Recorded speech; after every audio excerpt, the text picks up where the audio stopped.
All right, you ready to get into it, brother? Sure, All right, absolutely.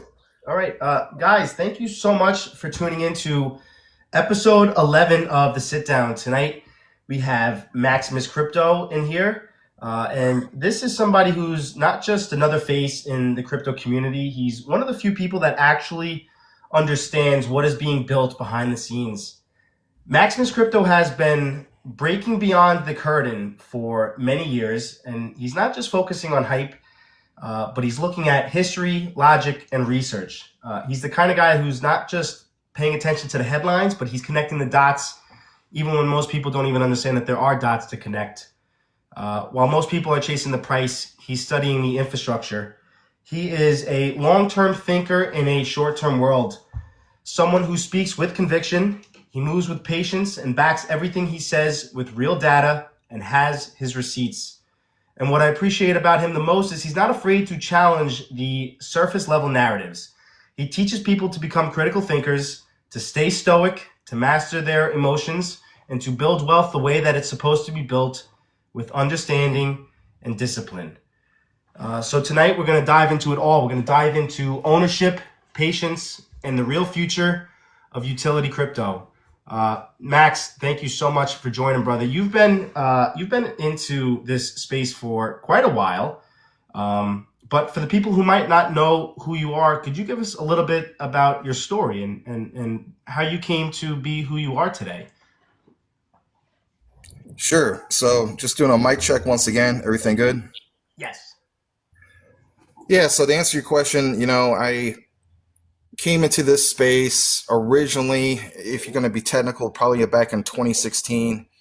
I bought some BTC back then and then got into altcoins back in 2021.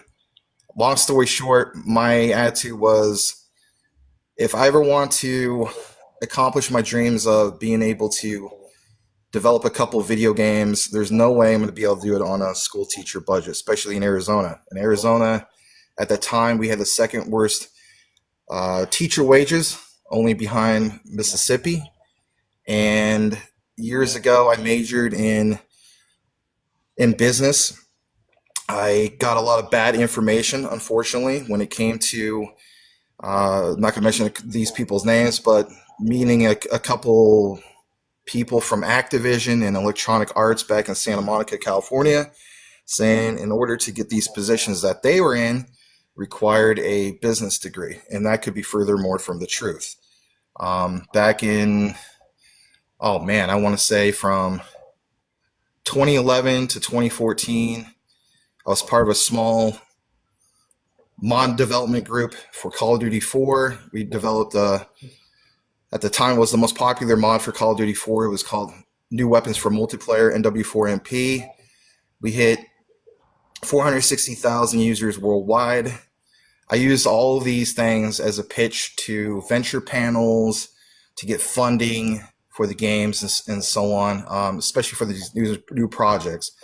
Long story short, with that, basically, it was impressive to share the data that we hit these amazing milestones with that amount of users. But at the end of the day, it was like these venture panels, if that's what you want to call them, from the subsidiaries of the Small Business Administration and so on.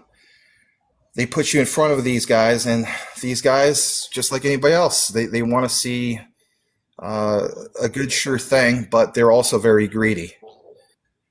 So first one wanted like 85% of the profits. Second one wanted 60% of the profits. I signed off on the one for 60%, and then where I'm going with this is they want to do a forced buyout option in a year. I said, hey, this is my dream. I don't want to be forced out of my dream in a year. And I decided not to go forward with it. And I said, well, where can I basically raise this type of money to do what I want to do for my dream? And then basically I said, you know what, something's going to come along my way. And it did. And it was 2021. It didn't become exactly wealthy or anything, but it turned 10K to 120K in crypto. Got into things like Doge, $300 investment. Became basically like 23, 24K, give or take. Shiba Inu, basically, everybody was saying it was going to go to a penny. I mean, come on, it's not going to go to penny. But I stuck with my gut and basically 11x that. So it was like 8K to, geez, what was like 88K, something like that. And then my third top performer was Crow, crypto.com at that point. Not as impressive as the other two, but, turned $1,700 investment to 10K. And yeah, 10K and 120K, decided, look, going into 2022 bear market, had to research real true utility, got exposed to things like Quant, obviously XRP, some of these other ones. Big shout out to my buddy Mike C, who informed me more about the real true future, and that's kind of how it all first started happening. And I've done even better this time around compared to last time around. So, but yeah, I mean, to pitch some of this to these venture panels back in 2015, 2016, just to get even put in front of some of these investment groups, right? It's kind of like Shark Tank to a sense. It's kind of sad, to be honest, because if you're a person with no education, like let's say, for example, you don't have a high school diploma, they will put you on a waiting list up to 5 years. Wow. If you can imagine that. Yeah. Wow. And so if you have a high school diploma, then maybe like a year and a half or a year. And then if you have an associate's or bachelor's, or, in my case, I had a master's of business administration, and also I was valedictorian in my class, had a perfect attendance. So that leapfrogged me within like 2-week waiting list.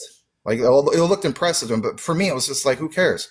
If you have something solid, it shouldn't necessarily matter your background. So that's a little bit of the story of how that went. I denied their request for a forced buyout option. As we know in crypto, you have, for example, a white paper. And in crypto, that is kind of like your business plan. But in the real, I should say the real world, I mean, this is the real world, right? Outside of crypto before then, it was all about having a professional business plan. So for my master's thesis, I wrote like a 100-page business plan. And then I just kind of used that as a template for my other projects, whether it's a first-person shooter, whether it was my other one, which is a basically a turn-based strategy game. It's kind of like my blueprint, if you will. And while that was all impressive, that's what they required. And then on top of that, their attitude was like, yeah, hey, 60%. But then they came back with a counteroffer, wanted me to force me out after a year. I wasn't having that. So again, I was like, there has to be something else that'll come my way. And that's, again, long story short, that's what got me excited to, say, hey, I will be able to accomplish my dream someday. This is my meal ticket to do that. So there you go. Yeah, you know what? And I think that we kind of maybe view this as the same kind of vehicle. This was maybe a route for us to get to point B much quicker than we would have if we were getting, from our normal job. For me, it was, okay, I wanted to do real estate investing as well as kind of move off of the grid, homestead, things like that. And when I was actually breaking it down, I looked at the amount of time that I would have needed to do it from my job. And I said, maybe I can try to speed that up a little bit. So for you, that was, I'm sure that was, what a life experience that is, to sit in front of a panel of people and try to sell yourself and sell your dream and sell your vision. And the fact that people wanted to take 80% and that you settled at 60%, that's almost outrageous. But I mean, for it to become, your dream, brother, by all means, keep pushing. And I think, it was actually more than that. If you think about, thank you, I appreciate that. So it's actually more than that. It was like, the first one was, 85%. People got to realize, like, I'm sure a lot of us have played or heard of like Epic Games. So Epic Games, or, the Unreal, at the time it was Unreal Engine 4. Like, we're on 5 at this point. Right. So, this is over 10 years ago. So they have a royalty, and it's fair, right? If they're providing you a game engine, they should get like 5%. So think about what I just said, 5%. So 85% has to go to this venture group, and I'm only keeping 10% for myself and my small dev team. I quickly did the math, to say the least, right, Mr. Blockchain Bully? And it was like less than McDonald's wages. I am not going to give up on my dream for McDonald's wages. I'm just not going to do that. Not. So, Nope. yeah. Nope, absolutely not. Do you see any parallels between the way that you approached your dream versus the way that you approach crypto today? Can you say that again? I'm so sorry. Do you see any parallels between the way that you approached your dream versus the way that you approach crypto today? Yeah, it's realizing, little things. Like, for example, I've done a lot of research on a gentleman who I would highly suggest everybody looks into. This guy's name's Tim Draper, and Associates, Draper Venture Capital. The quick gist of why I point him out, Maximus, is because this guy is the original seed money, right? Venture money with who? With Elon Musk, right? Draper and Associates are the guys that are behind the scenes that are into everything. What's a great example? Well, I cover, for example, Swift blockchain, Swift coin, for example. But he's more into some things other than just that. They have teamed up with Stellar.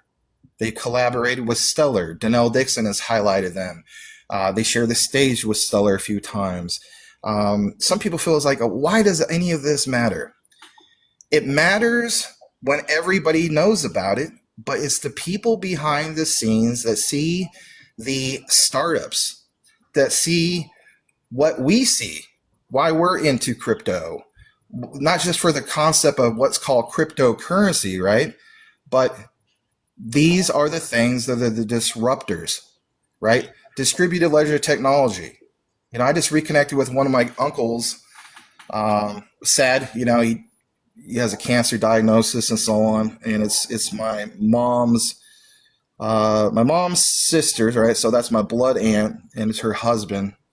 And he's like, man, I heard you're doing very well and all this, and I'm like, yeah, I am. And he was just like, I heard all this is a big scam. And I was like, well, if it's a big scam, I'm part of the biggest scam in the world, right? But no, I said everything's a narrative. You need to look more into this stuff. But I just told him in a nutshell, like, well, I'll tell your audience is, if you're new to some of this stuff, like, what stands out to you is the disruptive technologies.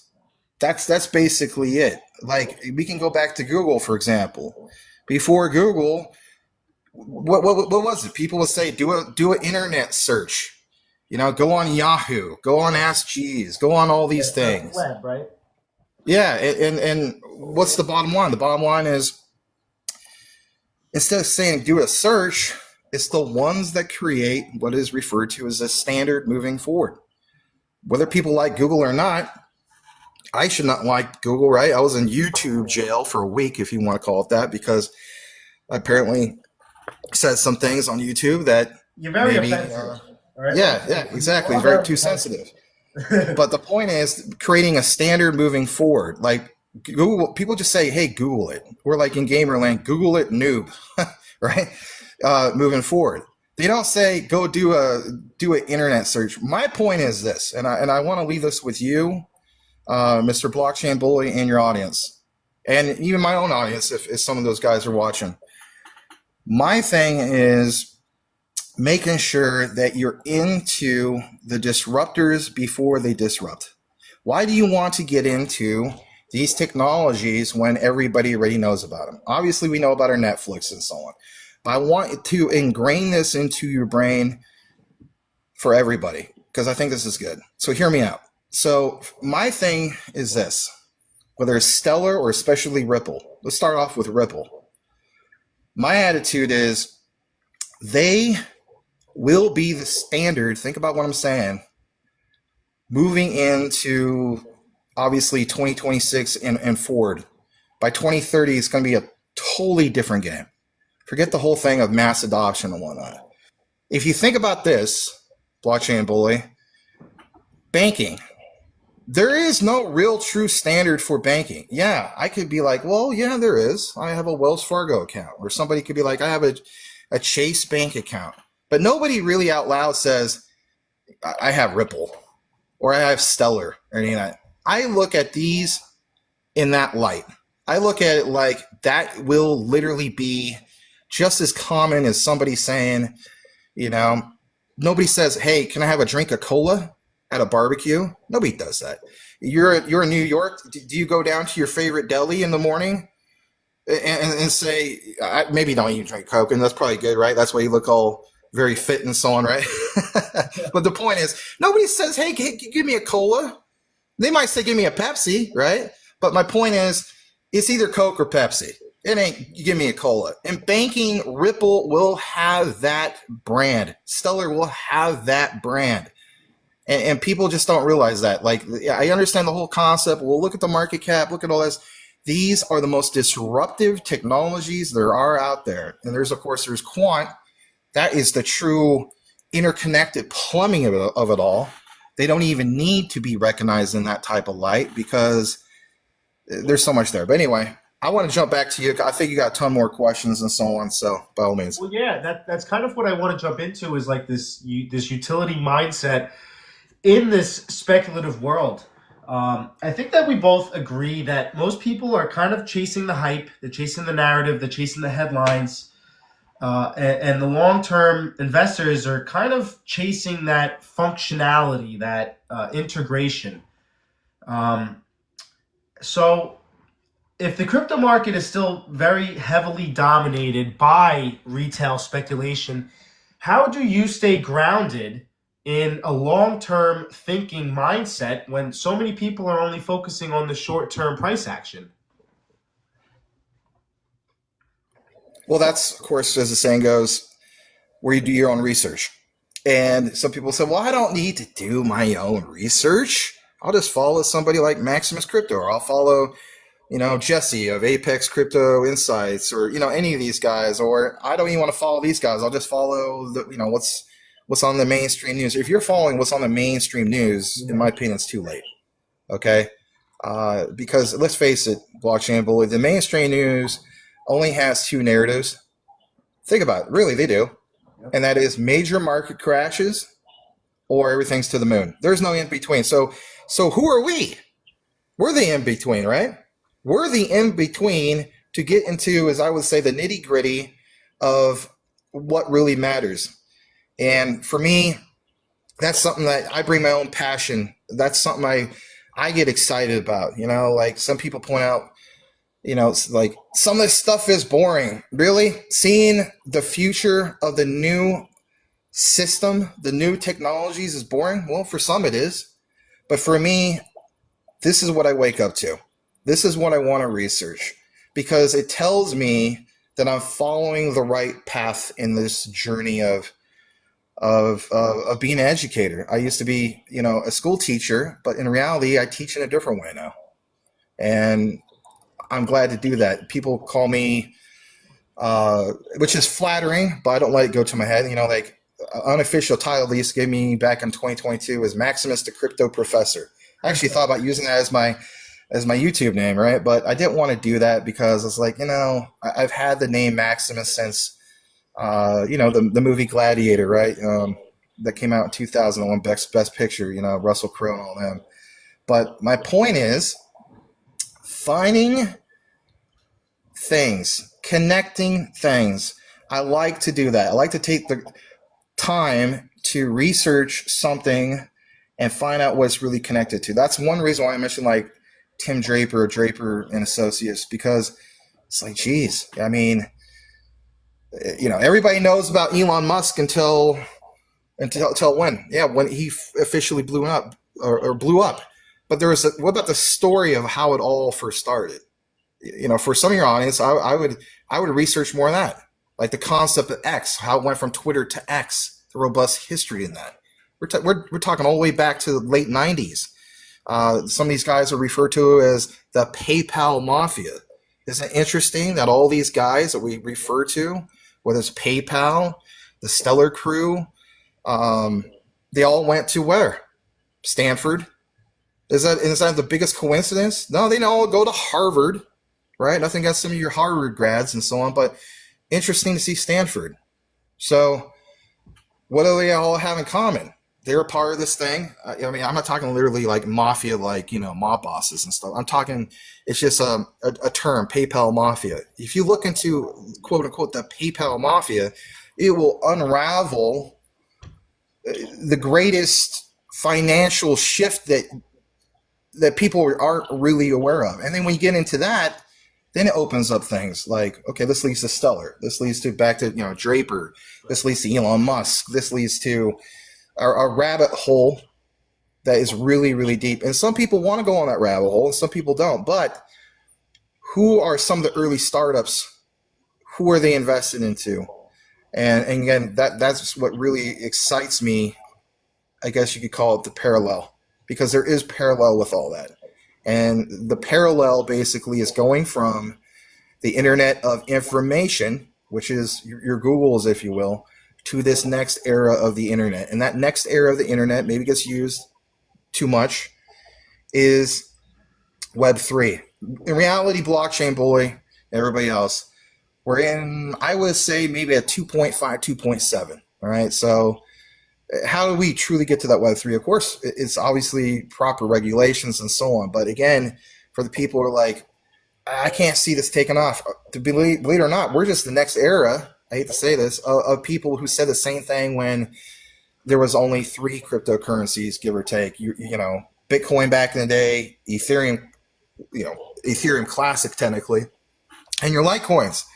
We came so far from that era to where we're at now. So who will be the top to disrupt all that? Well, it's the ones that are tied into actual standards. And that's, of course, another story, because that leads to ISO. Why so much emphasis on ISO? I'll give you a quick gist.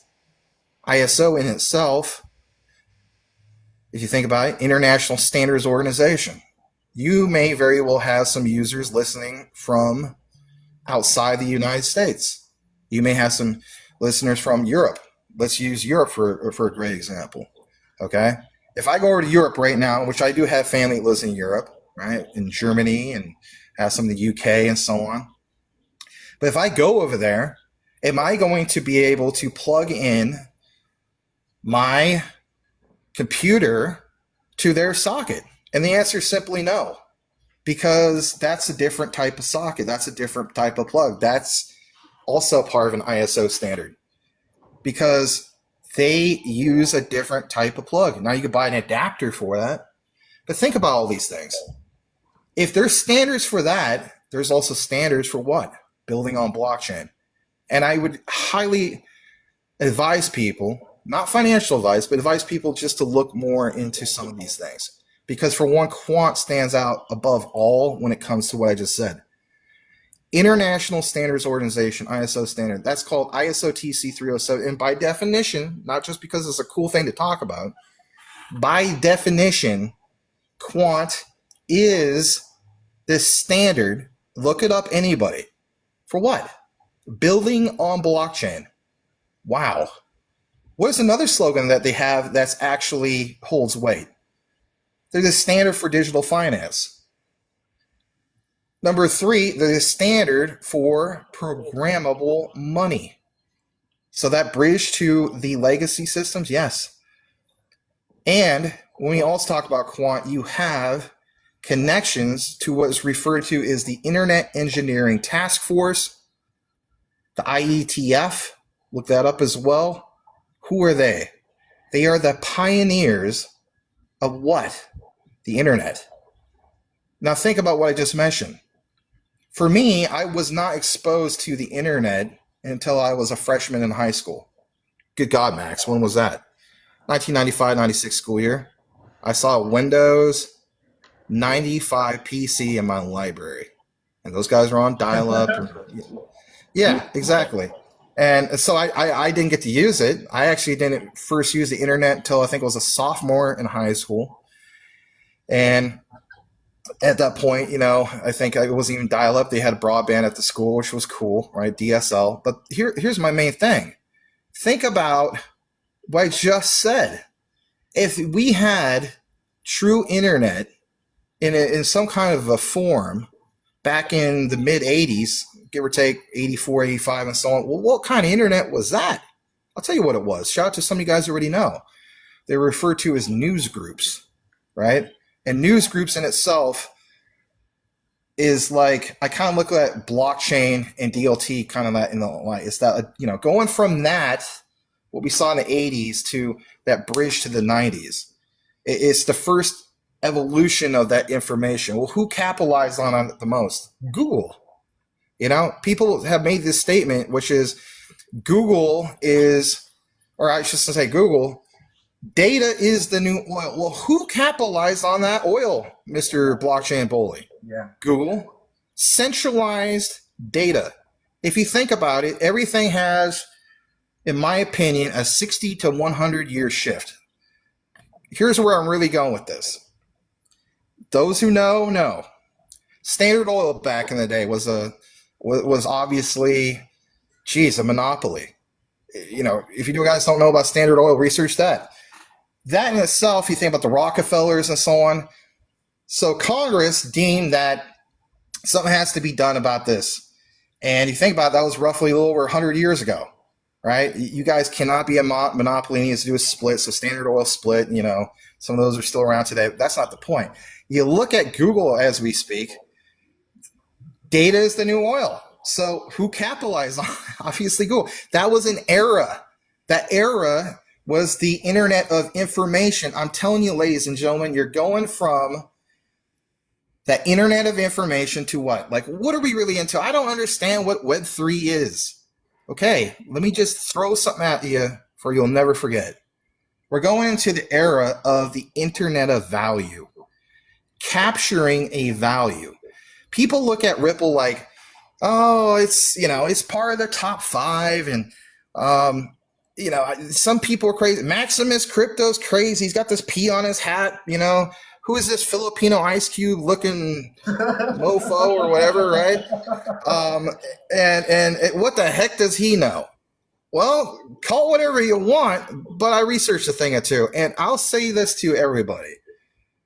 Please realize that with Ripple, it's special. It really is.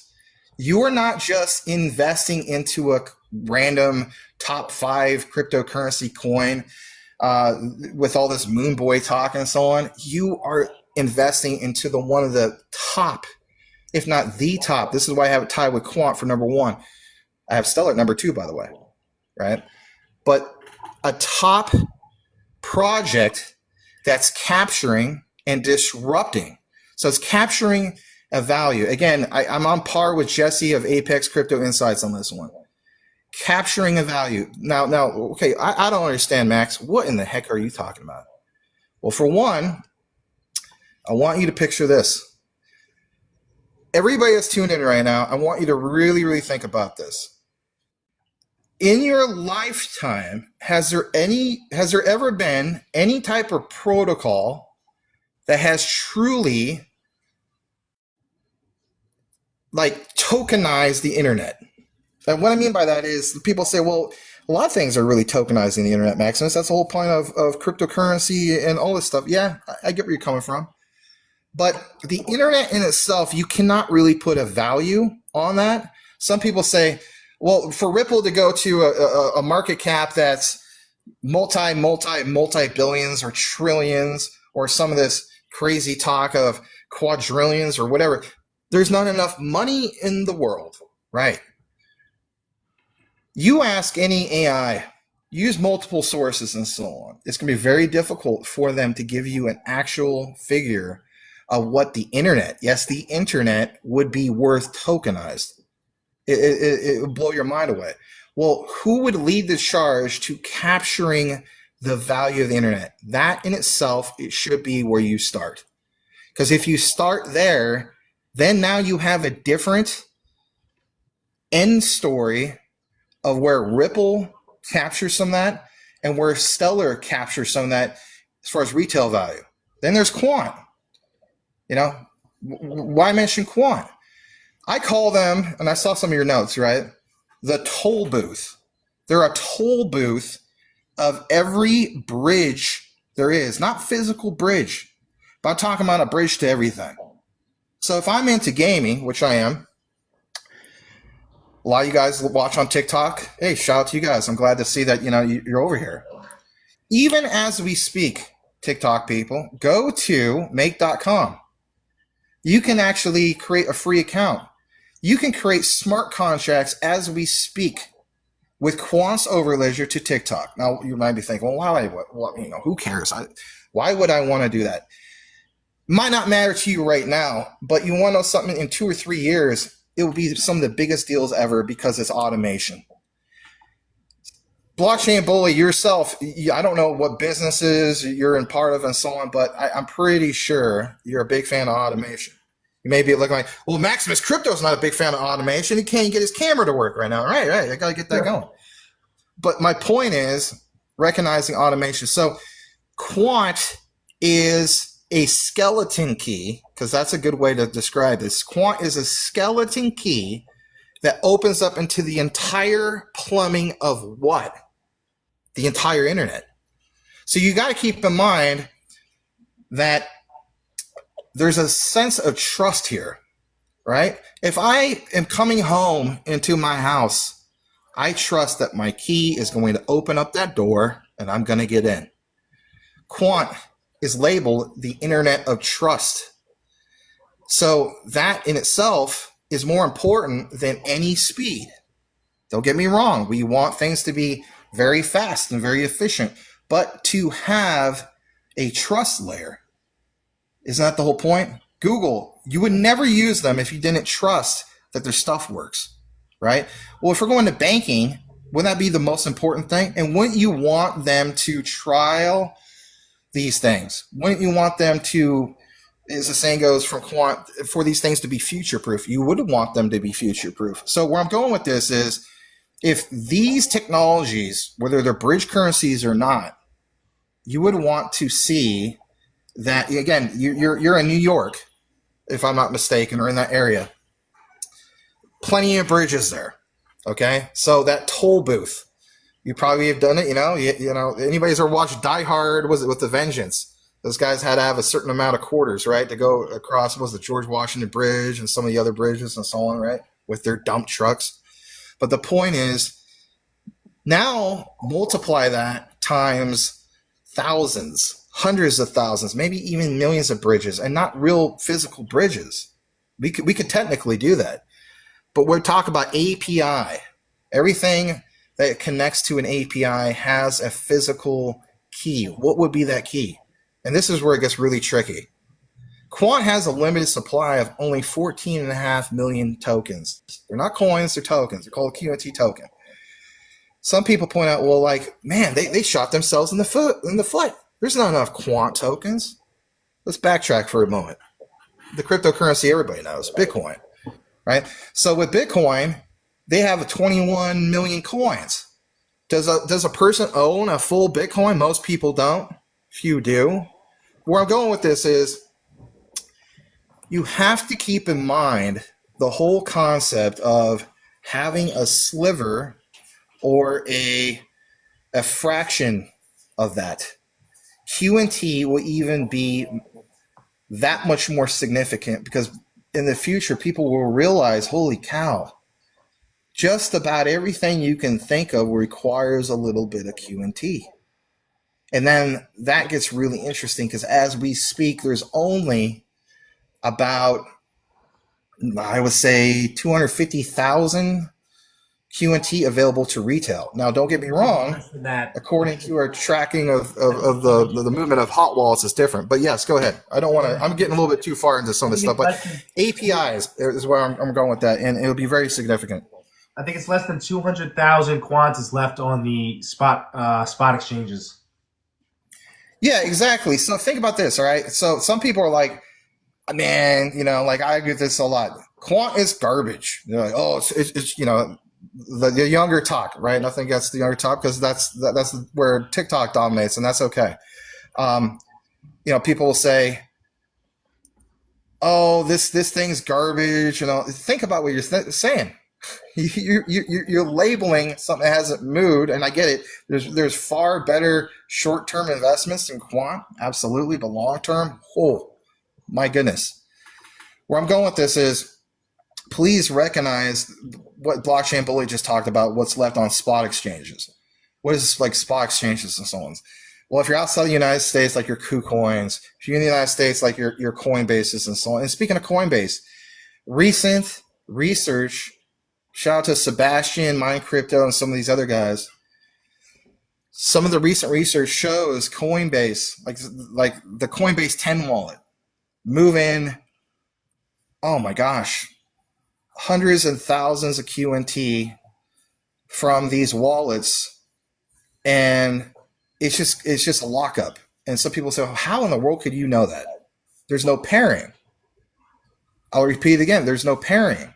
So it's just QNT by itself being moved to be locked up. That in itself will create shock value. Some people say, well, why isn't it creating shock value right now in price action? Okay, I get where you're coming from. Currently speaking, to my knowledge, there is no license that's required by any of these organizations for basically holding QNT for these integrations. And what I mean by that is Make.com has integrations with many things like, your TikToks, your PayPals, your Wells Fargos, you name it, 2,800 plus apps that you can connect within seconds. And you may think, well, I don't understand why that's significant. It's significant for the whole reason of the things that connect you to the World Wide Web as we speak. Do you know how many integrations there are with TikTok as we speak that people just simply don't realize that's connected to the financial world and so on? Where I'm going with this is this. What is Quant's flip of the switch moment? The flip of the switch moment for Quant will be the announcement of these organizations will have to hold a QNT license. Yes, a QNT license, as in you need to hold QNT. That's Quant's flip of the switch moment, because once that license is kicked in, holy cow, the shock value, think about what you just mentioned, these spot exchanges and so on.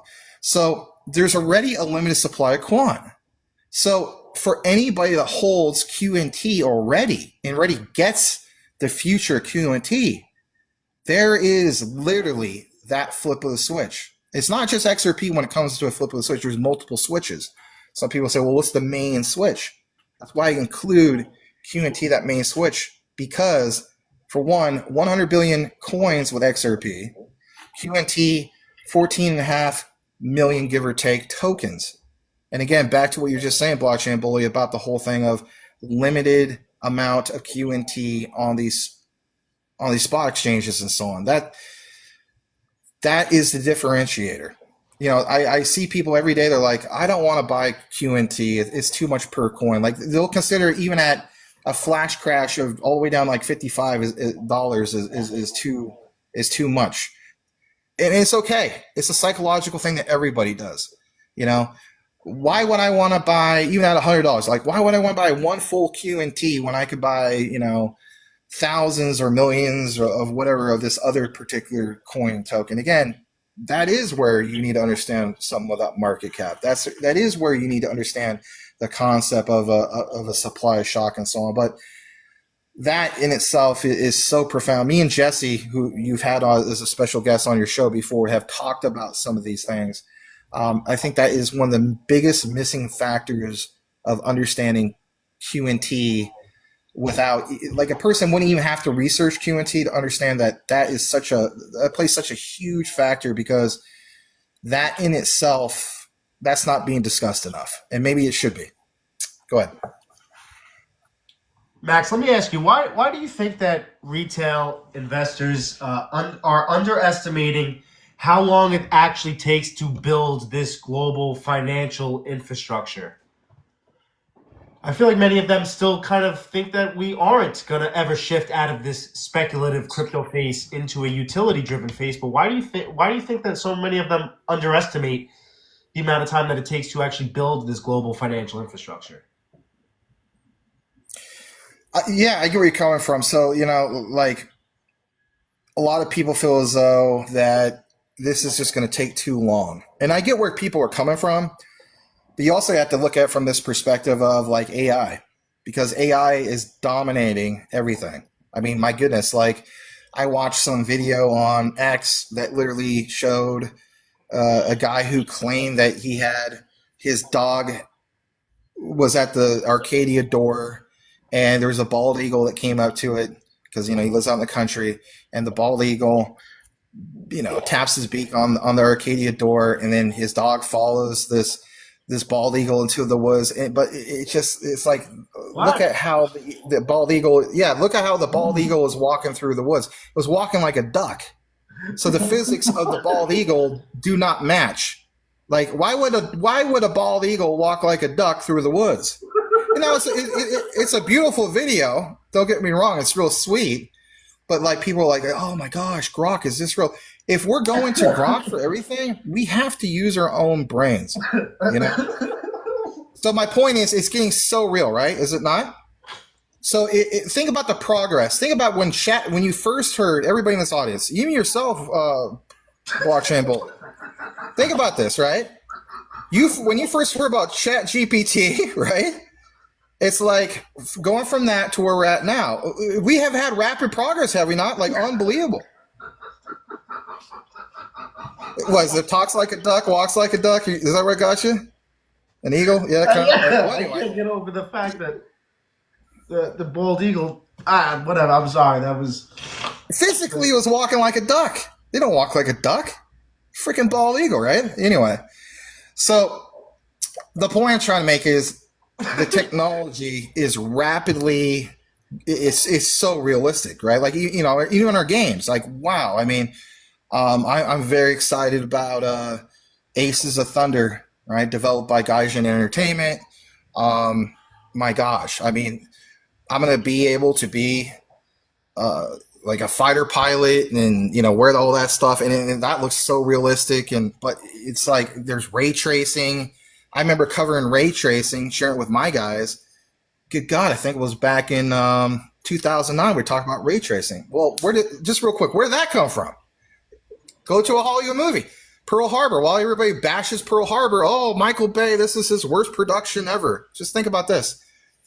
Ray tracing was only available to Hollywood, right? At one point, only large production companies like a Pearl Harbor movie, right? I think at the time that cost, if I'm not mistaken, maybe 100 million or more. Nowadays, a production like that would cost a minimum of 250 million, right? You would want to profit at least $1 billion off that movie.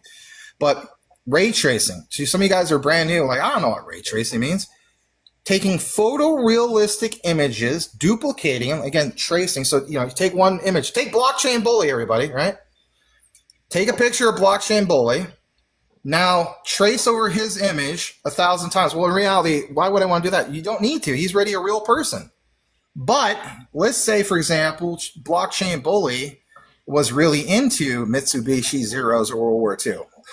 Well, good luck. Good luck finding a real Mitsubishi Zero anywhere, right? I think there's like 2 or 3 in the world, if that. I was privileged to see one at an air show.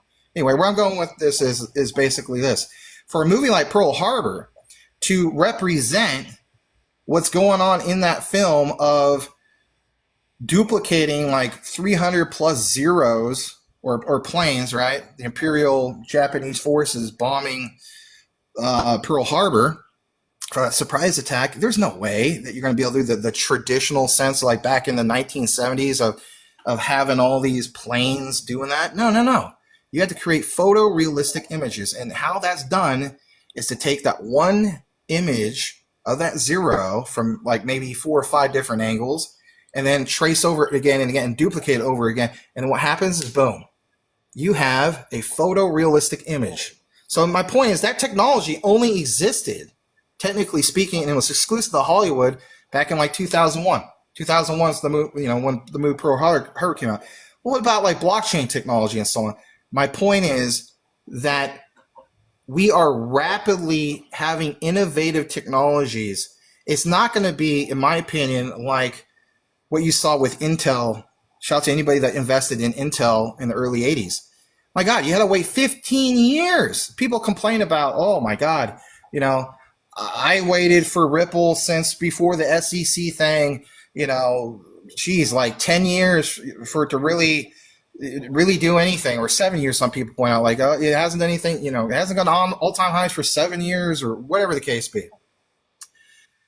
Understand that it's not going to be like Intel where you wait in 15 years. This technology is really, it's something else. So I look at like what will also help turbocharge some of that adoption. Obviously, it's the regulations, and I know we talked about that since last bull market 2021. But what do we see even in this year? 2025 is a definitive year as far as, you know, Clarity Acts, Genius Acts.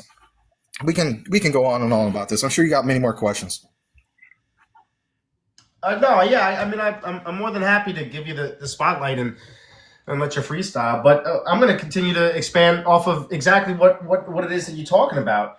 And I think that you and me both agree that the best opportunities are found when the price action is boring, when the charts are quiet, and the hype, the narrative, the headlines, all of that has already moved on. So I'd like to continue to sit in this idea with you just for a couple more minutes, because I think a lot of people are actually struggling with that mindset. A lot of people, they measure the success of a crypto project by its short-term price action, where the long-term investors are kind of watching the networks expand. They're watching the acquisitions. They're watching the partnerships come out. And a lot of that still gets ignored because the price isn't moving. So why do you think that many investors are overlooking the fundamentals for that short-term price action? You know, for many factors. I mean, I get it. I have, you know, some of my short-term plays. Some of my short-term plays, I consider it like a separate portfolio compared to my long-term plays. So my short-term plays involve leverage and so on. And, you know, some people don't like a guy who does a bunch of research to talk about anything about leverage trading. But, you know, my thing is, again, if people don't know what they're doing, don't get into it. But to get more into what you're mentioning, I look at like what they don't understand is there is still that 4-year cycle. Okay. And again, maybe some people don't like me to mention that. Like, how can you reference the 4-year cycle? I have to reference the 4-year cycle because it's been a tried and tested cycle. And when you look into that cycle, you have to realize, even with BTC, where it leapfrogged itself, where it went to, I mean, come on, man. What was it? Last 2021, it was at 69K. I think the date, yeah, I have it literally ingrained into my head. 11/11. So November 11th, 2021. Bitcoin went to basically 69K. Now, I believe not even a month or so ago, we hit over 125,000 BTC or higher, right? Some people are like, this is it. You know, that's it. Nothing more is going to happen and so on. So some people are like, you know, they sold. Some institutions, you know, some people like have dumped. I mean, my God, look what happened with BlackRock. Look at some of this market manipulation, especially with Binance. We go on about this. For somebody that's just entering this space, my thing is you have to not just ape into anything, right? Because that's what aping is, you know, what you're doing as far as aping is. You got to create a proper watch list. Like I always tell my people, if you want to call people, like my crew people, create you know, even if you don't have the means to buy something premium, like I don't know if you ever use it yourself, Merlin. Shout out to No. you know, Good Morning Crypto, those guys over there, like 3T Warriors Cam. Yeah, they have a premium thing. It's called Merlin. It's awesome, but you know, for somebody just entering the space, you're probably not going to want to use that. So what do you use? Go to coinmarketcap.com, CMC. Don't use the app, believe it or not. The app, I think it's garbage. I think it sucks. But if you just go to coinmarketcap.com and create a free profile, you can create, after the profile, like a portfolio, free one.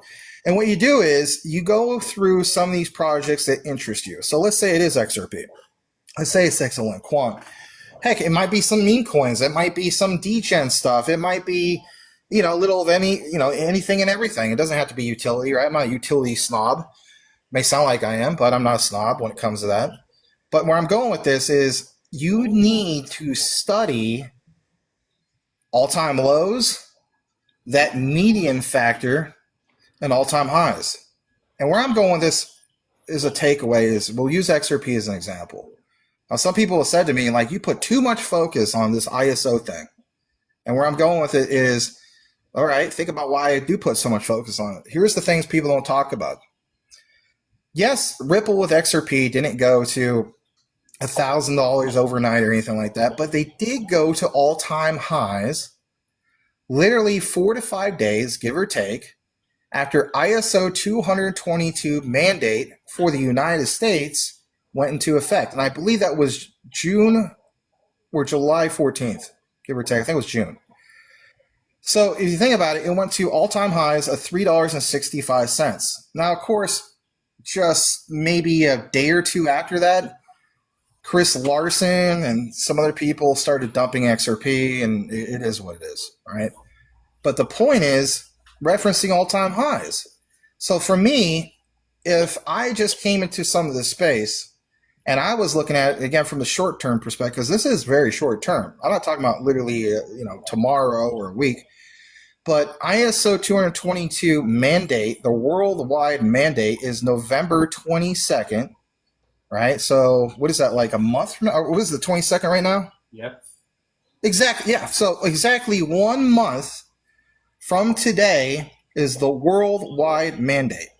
Now, I would encourage people, follow me on MaximusCrypto 2690 or just type in MaximusCrypto on YouTube. I think it was yesterday's video. I cite our brother in the space, Smoke. He can be followed at SMQKEDQG on X.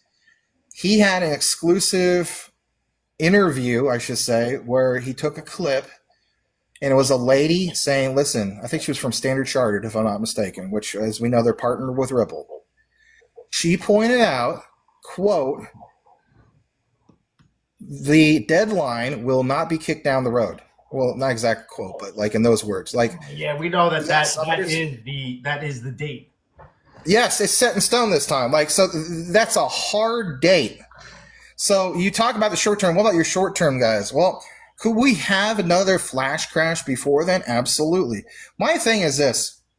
People point out, like, there's way better technologies than Ripple, Quant, and all that. Like BSV, I'll mention them real quick. I know that wasn't part of the schedule. I look at BSV as, if you look at their tech stack, that is the most impressive tech stack. In my opinion, that is real, true Bitcoin. Right? People call it like, fake Toshi, but whatever the case be, don't focus on the whole thing of fake Toshi, as in, is this guy really Satoshi Nakamoto? I just look at their tech stack. I mean, to have on, I believe it was their last test net was 9 million transactions per second. They don't have the deals Ripple does. Otherwise, if they did, I would have them as my number one choice. So I just want to make that clear, but they are part of my top 10. So again, 9 million TPS and still scaling. I look at it like this.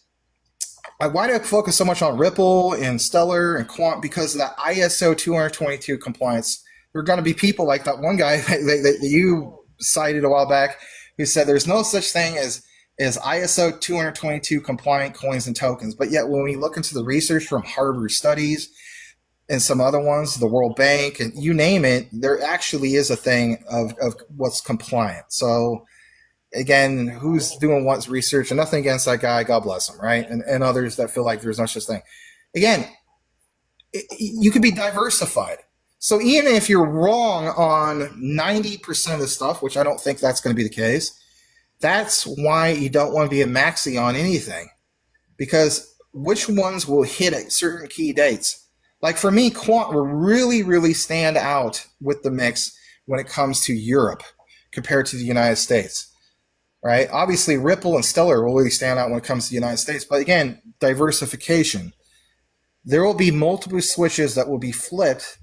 But again, if Ripple went to all-time highs, which it did, again, look it up you guys yourself, 4 to 5 days after ISO 222 mandate happened for the United States, that went to all-time highs. Well, my God, what would be for worldwide? And back to the whole Quant thing with QNT for the API integration.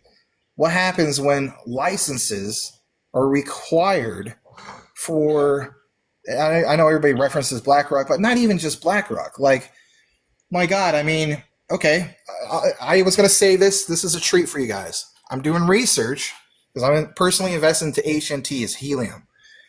HNT has a lot of IoT devices. If you look right now as we speak, I challenge anybody to do this. Go on to pipedream.com. Go to some of these other ones. There is already helium HNT integration with who? Quant's Overledger. Now, why the heck would that be? And more importantly, think about how many helium miners there are, if you will, if you want to call them that, like the guys that have these helium devices where you drive in a certain neighborhood, God, I mean, there's a grid of like all these helium devices. There's literally, I think there's millions of these devices. So what happens, and this is just one example, blockchain bully, right? What happens when Quant announces, and I imagine they announce after there's full regulations, not just for like the United States, but like worldwide, like Europe and so on. What happens when Quant announces, all right, not just you, helium, everybody, you want to continue our API integrations? Well, guess what? You have to have a little bit of that QNT. My God. Well, Max, so that's crucial a month from now. Go ahead. In terms of the ISO standards, I think that you and me are both in kind of the same mindset where we understand that regulations are going to be the catalyst for mass institutional adoption. And if that's going to be that flip of the switch that everyone refers to, then so be it. But November 22nd, that's a big date. The entire global financial market infrastructure is changing on that date. But you don't actually believe that you will see that immediate price action from your ISO coins on November 22nd, right? You do believe that it is going to be the regulations that will kind of have that explosion in price, not necessarily November 22nd. Give me a little update on what you actually think November 22nd means for the price action of some of these assets. So, a little transparency. I'm not a fortune teller, okay? I do realize that November 22nd could be the biggest buy the rumor, sell the news event of all time. So I just want to throw that out there. But could something happen that day? Absolutely. Could nothing happen that day? Absolutely. But the main catalyst, because again, think about what we're saying, a catalyst in itself is kind of a rumor of great news that's to be expected by definition. I want to make it very clear that 2021, from like 2019 to 2021 or 2020 going to 2021, especially at the height of that last bull market, what stood out about that bull market? I have to answer this real quick because I know you feel like, well, you just went to a different thing, but hear me out. That last bull market, blockchain bully, do not get it twisted.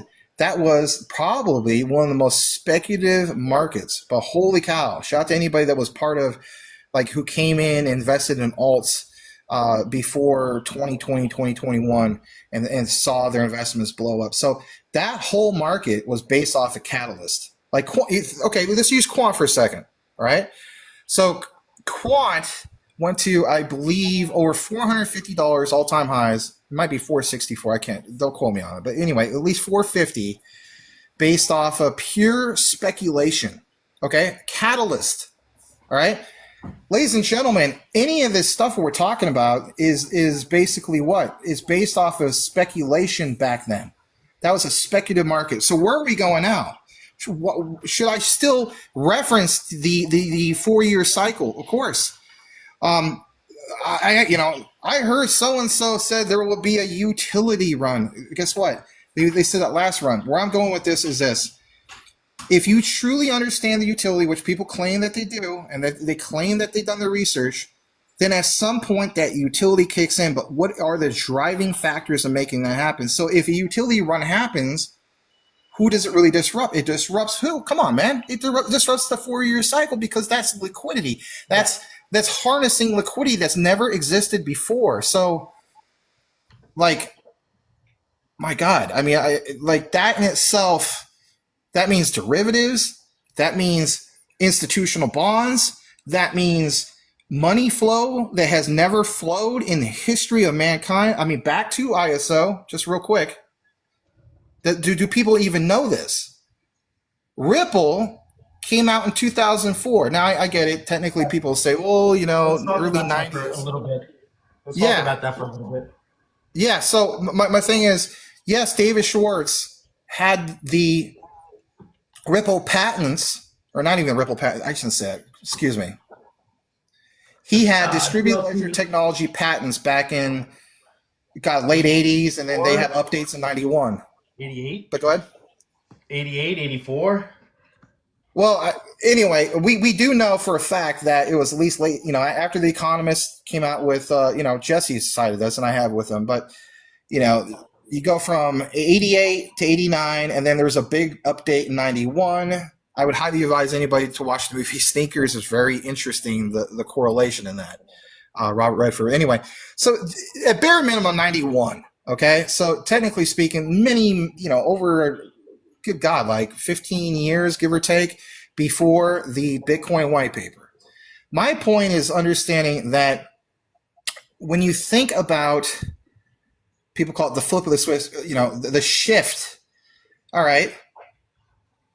Let's get back on topic. So Ripple, 2004, this same year, Swift, and I'm not talking about Swift blockchain, right? The society of worldwide telecommunication, whatever, like Swift messaging. Swift in itself has had this messaging system since technically the 70s, and that was called MT. That's that slow moving technology. But they already upgraded, right? At least for the United States to MX. So again, my point is, they introduced technically the concept of MX, which by definition is ISO 222, back in 2004. So that's, 21 years later. So 21 years later, we're now finally not just hearing this rumor, like it's actually going to shift. And when's it going to shift? It's going to shift November 22nd, 2025. So I'm not saying that like all the liquidity, all the money is on that day, but my God, like, something would have to happen. You're disrupting a system that's never been, like, this has never been enabled before. And where I'm going with this is, like, please understand this, people. I don't know if a lot of people really get this, and it's crucial. I just take a moment to discuss this. I don't know if people have seen some of these reports, but, like, I think it was 2020, 2019, give or take. I want to lead towards it was 2020, 2021 with the pandemic. There was reports that there was a central bank. I don't know if the central bank of Greece. I use this as an example. Money movement. Please hear me out on this. It's the whole concept that you have a guy like, let's say a bank manager at the central bank of Greece. A few years ago, he wants to move $10 trillion. Again, countries. Some people are like, oh, they're not moving $10 trillion. A country will move trillions of dollars. So he's going to move $10 trillion to, for example, South Korea. All right. And basically for that to go cross borders, the saying goes, they get hit. I believe at that time it was $60 billion because they used the Swiss system. All right. $60 billion is a hefty fee. That's why none of these central banks are incentivized to move money. So why is MaximusCrypto and all these other yahoos putting so much emphasis on the whole thing of ISO 222? Aha, that's the whole point. Because you went from MT that existed from Swift, by the way, since the 70s, by the way, from the time when we're on the old getting off the gold standard and go into an endless money printer, horrible situation, which we're still in. And now, finally, after all that time, you went from that old messaging system of MT with the Swiss to MX. So ISO 222, in definition, means the messaging layer for this stuff to transfer without being truncated. And I don't even know if people understand what truncation means. I'll give you a quick gist of it. Because, we're talking about like games and stuff like that in the past. I used to host, I still do actually, Call of Duty game servers. I remember this back in Medal of Honor days. Medal of Honor Allied Assault. For sure, shout out to you guys who know about Medal of Honor Allied Assault. Medal of Honor Allied Assault is the like the prequel, if you will, to Call of Duty. I'm just throwing that out there. So if you would host on the PC these game servers, you'll hear the point here in a second. This is good. If you host these game servers, if people would connect to your game server, so let's say you had a 50 slot server and it's just busy all day long, people poning noobs left and right, having a great time. Well, guess what? After a month, these log files become huge. Like they're basically, I don't know, you can get them up to basically, I think 10 gigs. Now 10 gigs don't seem like much to us nowadays, but hosting a game server, oh, that's huge. What happens is all that log of, let's say blockchain bully snipered a guy with a Car 98K from 300 yards, and MaximusCrypto shot the guy with a Thompson submachine gun or whatever from 20 yards away. Well, it registers, right? Those are all log events. Okay, that's a game. Okay, but after about, I would say, maybe 900 megabytes, the message gets truncated. And then when it becomes truncated, you can only read bits and pieces of that log file. And when you can read bits and pieces of that log file, well, that's good, but everybody wants to read the whole story, hence blockchain technology. Now, please hear me out. ISO 222 solves truncation. And what I mean by that is the old system with MT, the guy in Greece, let's say he is privileged to speaking English. There's a time difference. He's going to call up South Korea and he's going to say, hey, you guys don't have the same banking hours as us. Of course not, because they're in freaking South Korea. And so as a result, that $10 trillion has to be approved for that cross-border payment in the Central Bank of Seoul. And that guy at the Central Bank of Seoul is that bank manager, might not even speak Greek. He might speak English. I don't know. But then he has to get a hold of whoever is with him to confirm that this is a legitimate transfer and then it's not being hijacked by sinister people. So let's say this all happened on a Friday. Now you're all the way at Monday and they're still trying to confirm some of this. Time is what, my friend? Time is money, as the saying goes. So if you think about this, by definition, it never incentivized anybody, especially the bigwigs, to transfer money. Ever notice, even in the movies, right? Like if you guys seen the movie Ghost, I love that movie, right? Demi Moore, late great Patrick Swayze. Remember this scene where they go down and they, it shows like a banker. In any movie does this. They always put a lot of emphasis like, oh, they're your best friend if you want to leave your money in there. But the moment you want to take the money out, people are complaining. Anyway, think about this. It does not incentivize central banks to transfer money. Again, if we talk about big institutions, ladies and gentlemen, when regulations are finally here and we got to that quote unquote mass adoption, who will be the first wave of that mass adoption? Is it really going to be us, especially with Ripple? No. This is where Ripple gets that label of, they are not focused on retail, they're focused on the institutions. Actually, that's cool. In my book, that's cool, because here's why. Back to that Bank of Greece example. So now you go from that old MT messaging system that gets truncated and so on to a new system that was actually introduced from Swift in 2004, MX, which is ISO 222, which, by the way, Ripple is, like Jesse's pointing out, is the only company part of their, their steering board, yes. Right? Yeah. Wow. Okay. Wrap your mind around that. So now you have an example of it will incentivize the big money movement to flow like it's never flown before. Like, holy cow. So now, instead of getting hit, a country who defaults, what's an example is, I don't know, Argentina. So Javier Milei says, hey, Donald Trump, I want to borrow, so much money. You're going to have to bail us out. And so, I get it, they did. But instead of our freaking country taking on more of that debt, we can have a solution moving forward, can't do it now because again, those regulations aren't in place. Again, don't get twisted for people like, well, why didn't they just go ahead and do it, right now? Because regulations aren't done. You're not going to be able to do that. Again, the trust layer. But once that trust is there, and once regulations happen, I'm telling you guys, money movement will happen more than it ever will happen ever in history.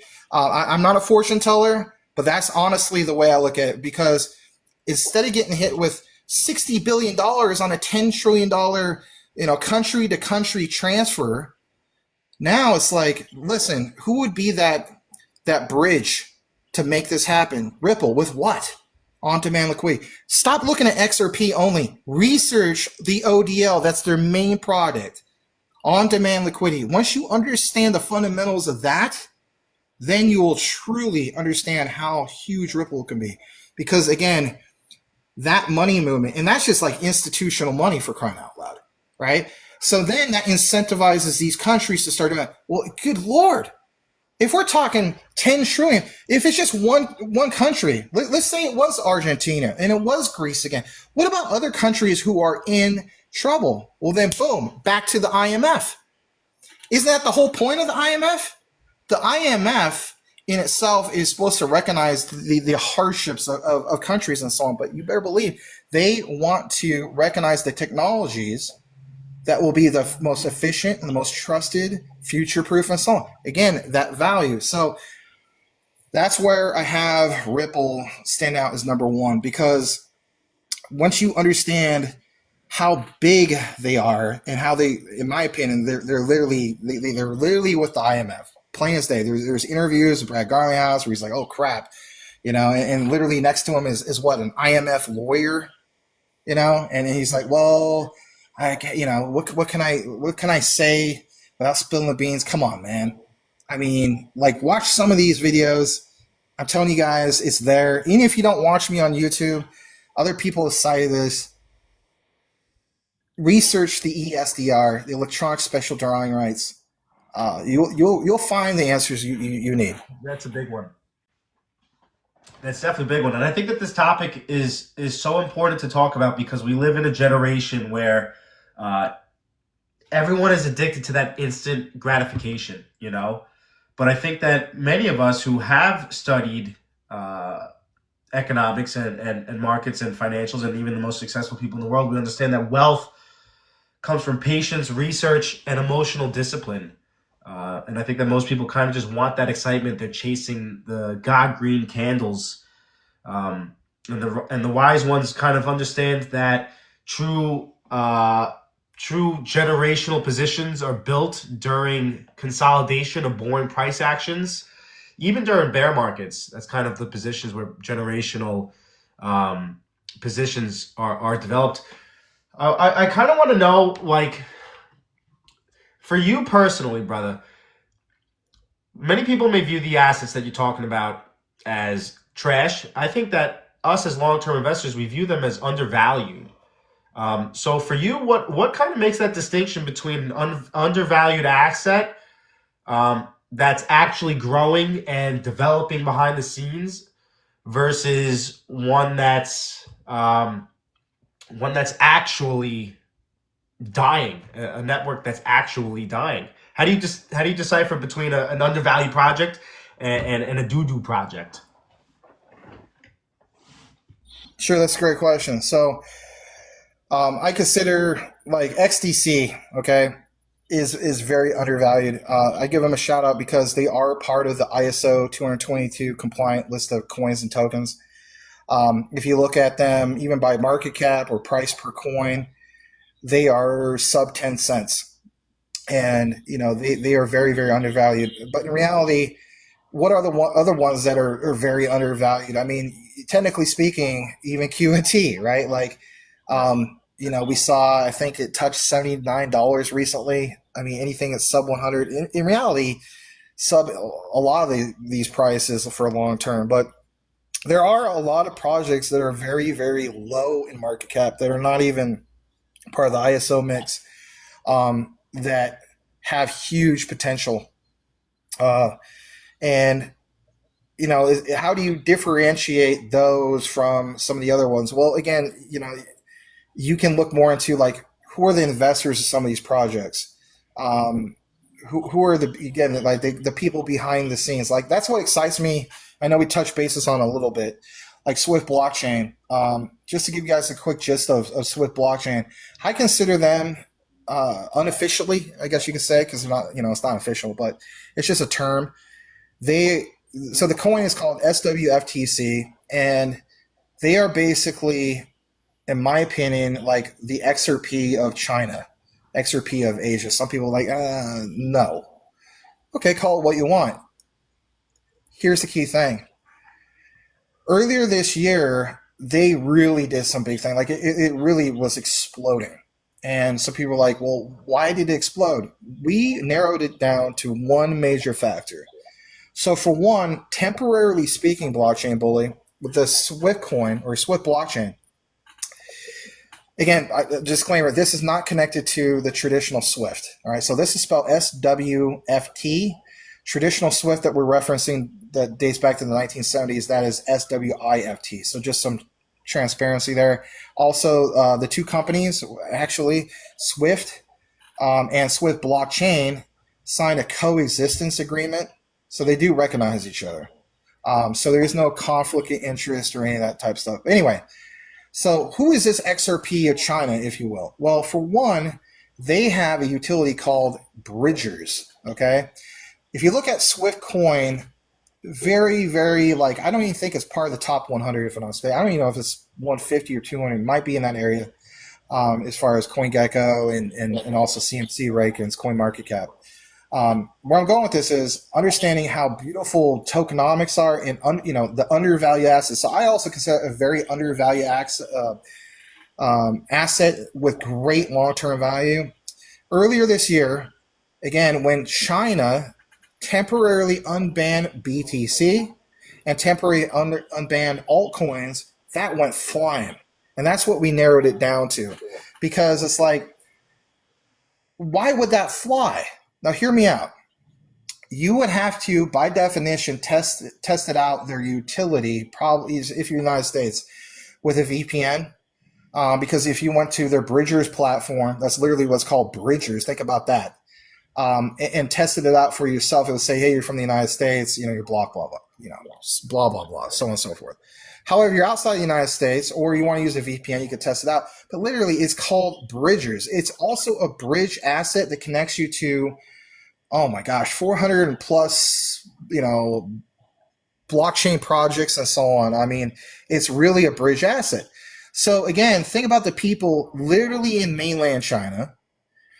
They hear the news just like anybody else. I mean, yeah, they have a controlled internet. Like, shout to some of you guys who may be listening on TikTok, maybe actually from there. But basically, they get their news, and their news is not necessarily from a Google search, but their news.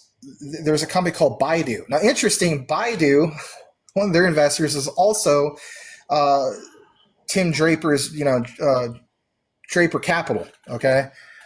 So not only did Tim Draper and Draper and Associates invest in Elon Musk, but they invest in a company called Baidu. And Baidu is the Google of China, okay? So anyway, news spreads like wildfire. It doesn't matter if it's the United States, anywhere, even in the countries that try to suppress it. So again, BTC and altcoins were temporarily unbanned in China. Boom. Swift coin just goes flying, goes parabolic. Okay, what happens when this whole, you call it trade war, call it whatever you want, when the tensions finally are done, or when China's like, you know what, China could be like, hey, forget the United States, forget some of these other countries, like we need to do our own thing, but we need to open up our technology, if you will, and we need to bridge. And they say, hey, forget the temporary unbanning, let's just pass our own regulations and let's let it be open for all. Well, Swift Coin would have first mover advantage because it's a user-friendly platform, and it's already shown that it is spiked, like not just spiked, but it went crazy in price action. So I look at it from this perspective, blockchain bully. Number one, this coin, Swift Coins, SWFTC, has 1/10 the supply of XRP. It has 10 billion coins. Okay. I believe it's almost 100% in circulation. So it's like fully diluted, if you will. All right. What's the max supply? That is basically the max supply. Okay, what about Stellar? Stellar has half the supply of XRP, 50 billion coins, but Swift blockchain with this SWFTC coin, Swift coin, has 1/5 the supply of Stellar. So that's also significant. So it's got some beautiful tokenomics. So again, that's just one example of many projects that are very undervalued. And here's the real kicker, if you really, really want some of the aha moment. The president of Swift Coin, okay, or Swift Blockchain, Ramble Land. Oh, no big deal. He just also happens to be the president of NAFBA. Who the heck are they? The North American Blockchain Alliance, basically. I probably not abbreviating that right. Oh, no big deal. They're just in Washington, D.C. They're no big deal. They're just connected to some of the biggest players out there when it comes to the driving forces of getting crypto regulation and so on. So this guy is also the CEO of Swift Blockchain, and he happens to be part of NAFTA? Like, you're kidding. No, I'm not. And the Draper connection, the Elon Musk connection, go watch some interviews of Tim Draper talking about meeting Elon Musk when he was young. And again, it'll blow your mind away. They're not mentioned enough, Draper and Associates, but they got their finger in every pie.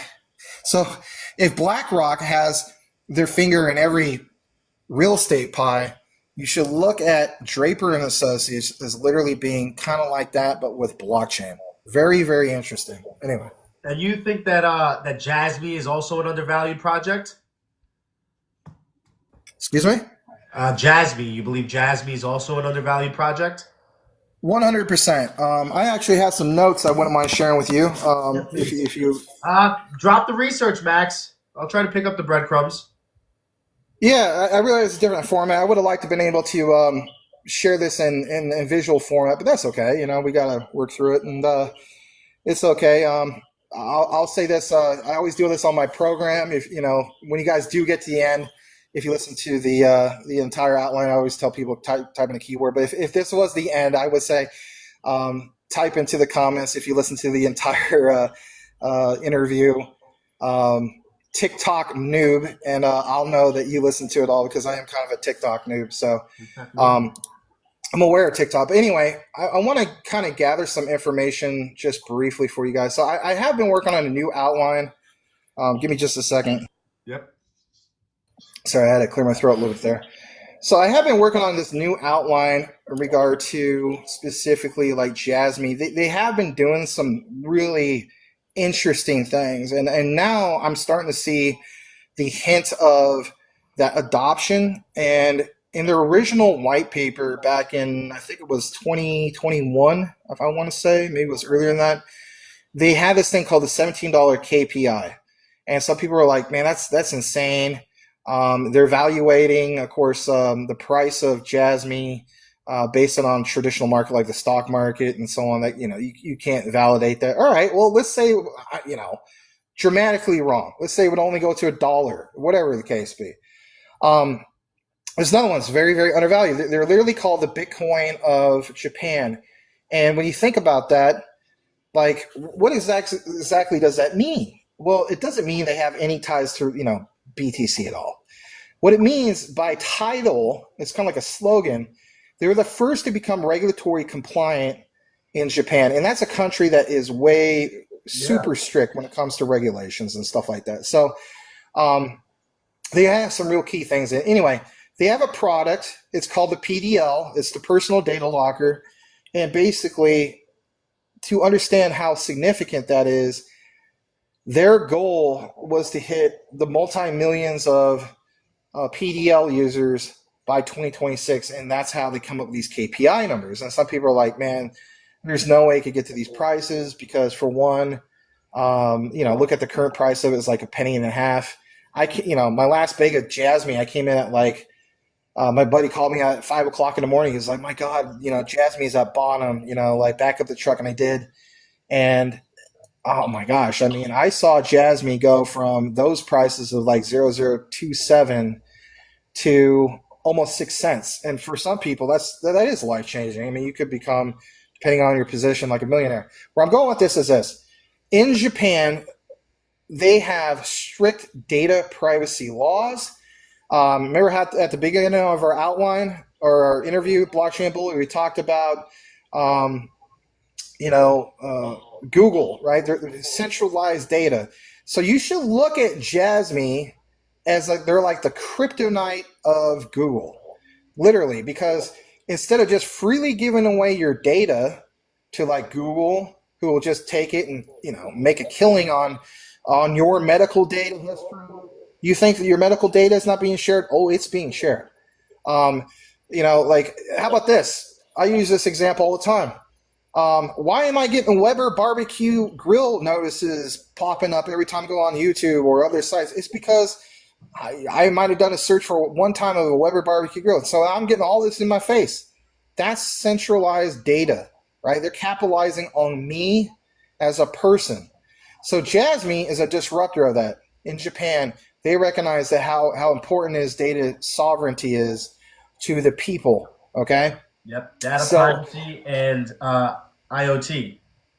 Yeah, man, absolutely. And so if I went through this whole thing, I mean, we'd probably be here for 2 hours, and I don't want to do that. This is, a pretty cool interview anyway, but I want to point out some new key things that I really want you guys to understand. Number one, Japan has a real push going on as we speak for these things called personal data stores. And as we know, by definition, Jasmy has the personal data locker. So Japan is advancing their initiatives as we speak around personal data stores, and they also call those information banks. And this is, of course, shown up consistently in policy discussions for anybody that study what's going on in Japan. But part of its broader My Data movement and digital transformation strategy, these are secure user-controlled digital repositories where individuals can store, manage, and selectively share their personal data with third parties, such as businesses, government services, but it's with explicit consent. I want people to understand that. Now, while it's not a universal legal mandate for all citizens as of the month of October, the government is in fact promoting their adoption through guidelines, certifications, and integration with the My Number system. And if you're not aware of what that is, that's Japan's national ID system. To put into context, pilot programs and certified providers are already operational, and they have an upcoming APPI amendments that's expected in, I believe, anywhere from late 2025, and it'll go into full effect by no later than 2027. But those are likely to strengthen requirements for data portability and user control. And Blockchain Bully, listen to this, man, it will make lockers a key compliance tool. So if I talk about ISO 222 compliance, why would I not talk about Jasmy? Now, Jasmy is not ISO 222 compliant, but they are part of an IoT related ISO compliance. So there's many different ISO standards. They're part of one called ISO 27001. Now, does this approach align with Japan's Society 5.0 vision? It does. I would encourage your audience to research and look into a Woven City, Toyota Woven City. It is the most sophisticated, basically smart city that exists. No, I'm not talking about China's, 15-minute or 5-minute, cities or anything like that. But they have a legitimate thing called Woven City. So it does align with this. It does emphasize human-centered data use. But basically, in a nutshell, the thing I want to bring to you guys is understanding why this is such a big deal. So for one, you have to keep in mind this thing actually existed since 2020. It's called APPI. It's Japan's Act on the Protection of Personal information. And it was amended back in 2020, but it emphasized user consent and data minimization. It fragmented data collection by companies, and it led to misuse concerns. And of course, if you look into X has, formerly Twitter, Japan, it ranks second to the United States with its biggest user base. And I'll touch basis on this in a bit. But basically speaking, with 14 million people using unsupported Windows 7 in 2020, Japan realized they had a rising cyber threat. Japan lagged in cybersecurity at the time compared to its peers. But lockers, which are decentralized storage, basically they realized that they had to protect more of this data, if you will. It may just sound like it's not that big of a deal here. It's a huge deal there.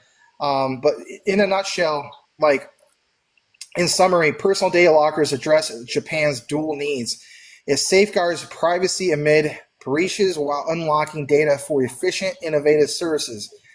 So the latest thing I gathered in my notes, let me just pull this up for a second, is will Japan require these personal data lockers?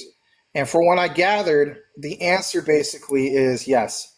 And that's so crucial that people understand that, yes, this is actually going to happen. I don't know if people realize how big that would make an impact in regards to, something like Jasmy. So when you do understand that there's a system that would have a requirement in Japan for this, well, then what about other countries? And then again, the X situation. So other basic notes is that Japan in itself, let me pull this up as well. There's these things called zettabytes. Hold on. I got this right here. The personal data locker from Jasmy makes it a top candidate for the technology to address a national government concern when it comes to personal data. Here's why it's a top candidate. Unlike general purpose data platforms, Jasmy's IoT focuses on exploding device generated data, and this explosive data is projected to reach 79 zettabytes globally by the end of this year. Now, to put in context, what is a zettabyte? Well, basically, from what I gather, 1 zettabyte is equal to 1 trillion gigabytes. Some of you guys who have a 1 terabyte hard drive on your computer or laptop, you already understand what I'm talking about. So 1,000 megabytes is 1 gigabyte. 1,000 gigabytes is 1 terabyte. So 1 zettabyte is equal to 1 trillion gigabytes. So again, think about this. Projected to reach 79 zettabytes, that's a lot of data. So its decentralized model tackles IoT vulnerabilities such as hacking, those risks in centralized hubs like your Googles, that's a centralized hub. It makes it ideal for sectors like healthcare and smart cities. Jasmy again holds the ISO 27001 certification for information security management, ensuring robust standards. Another reason why it's a top candidate in Japan, where data breaches happen.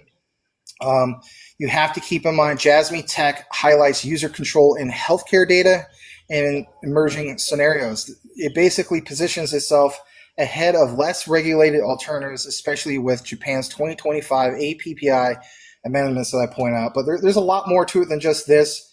There's talks now about with SBI Global, BitPoint, who was responsible back in 2017 blanketing Japan with what is referred to as Bitcoin ATMs. But it's the integration of the personal data locker with what exists currently speaking in these environments.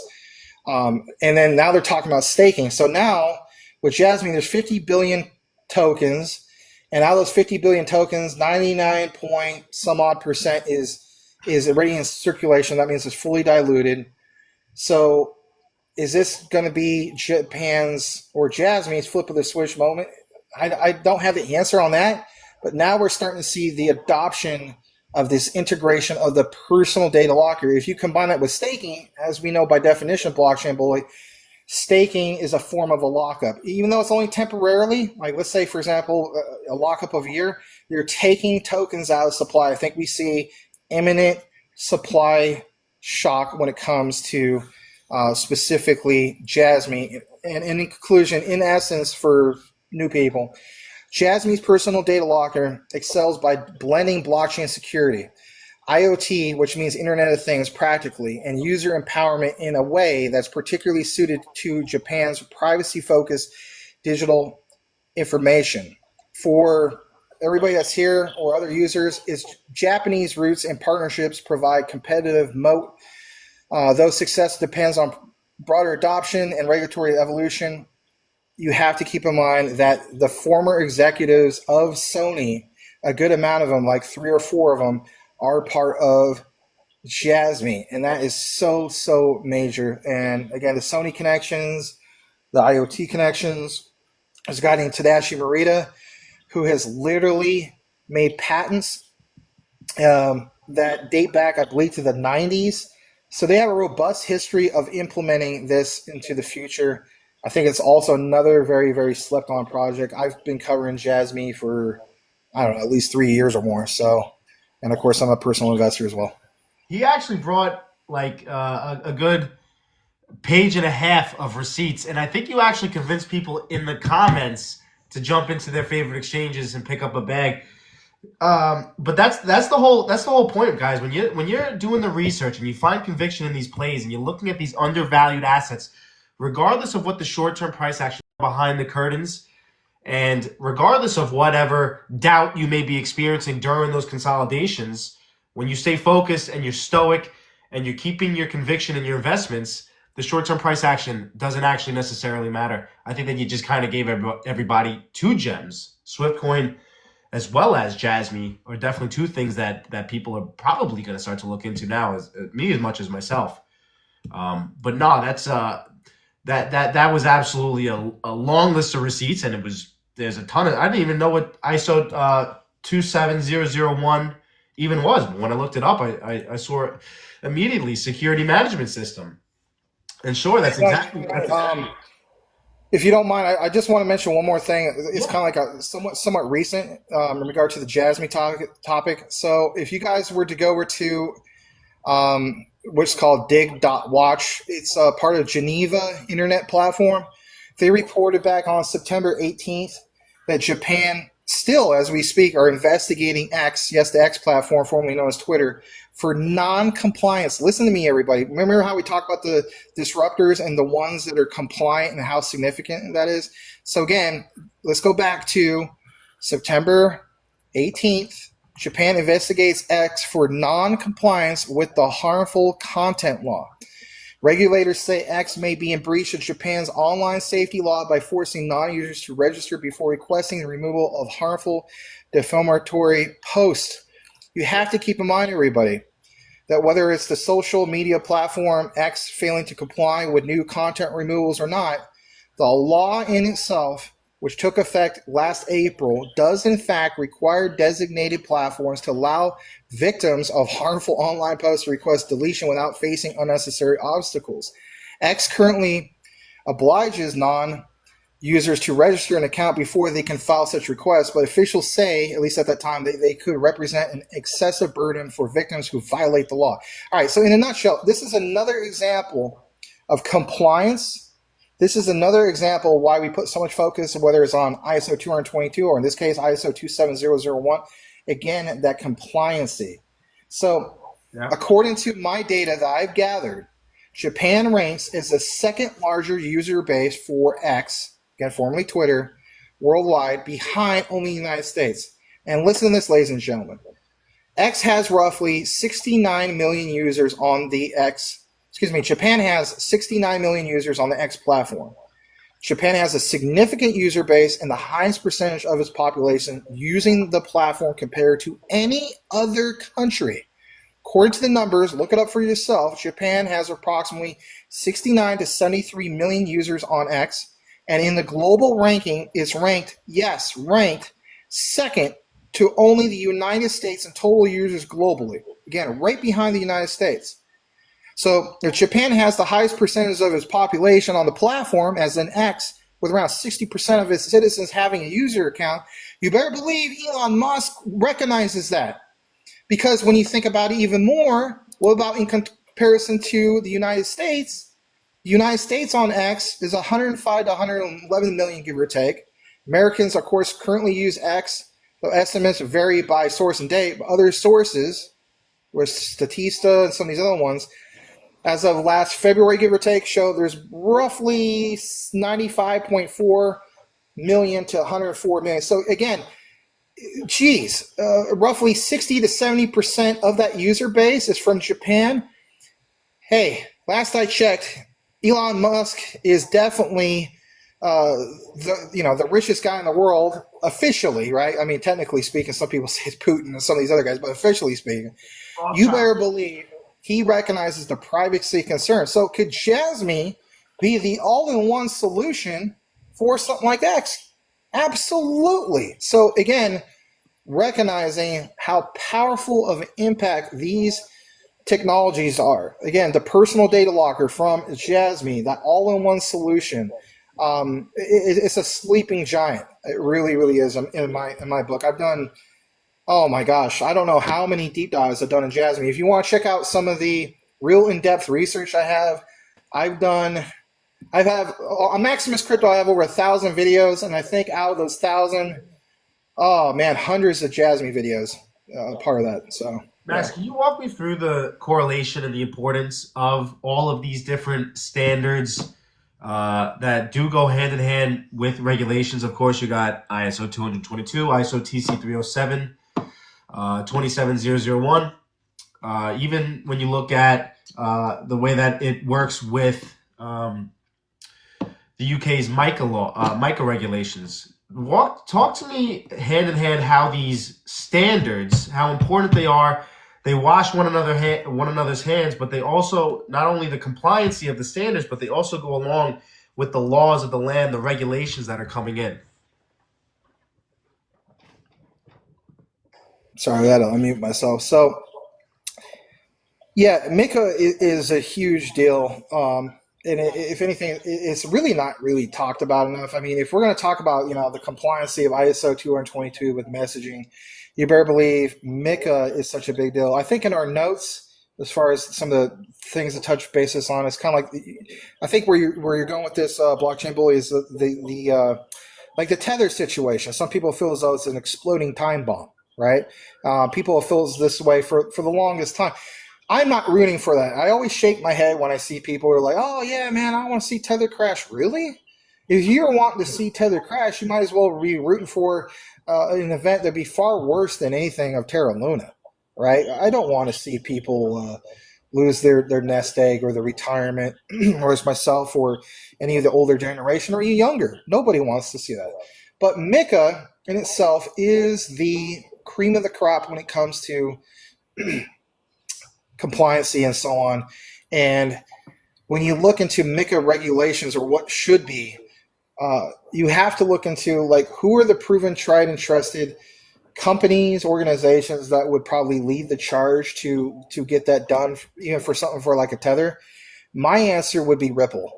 I honestly think that Ripple has shared already, and I covered this with Jesse, and I actually not with Jesse, excuse me. Shout out to Rue Black at Black Rue Investing. You could be followed over on YouTube and X at Black Rue.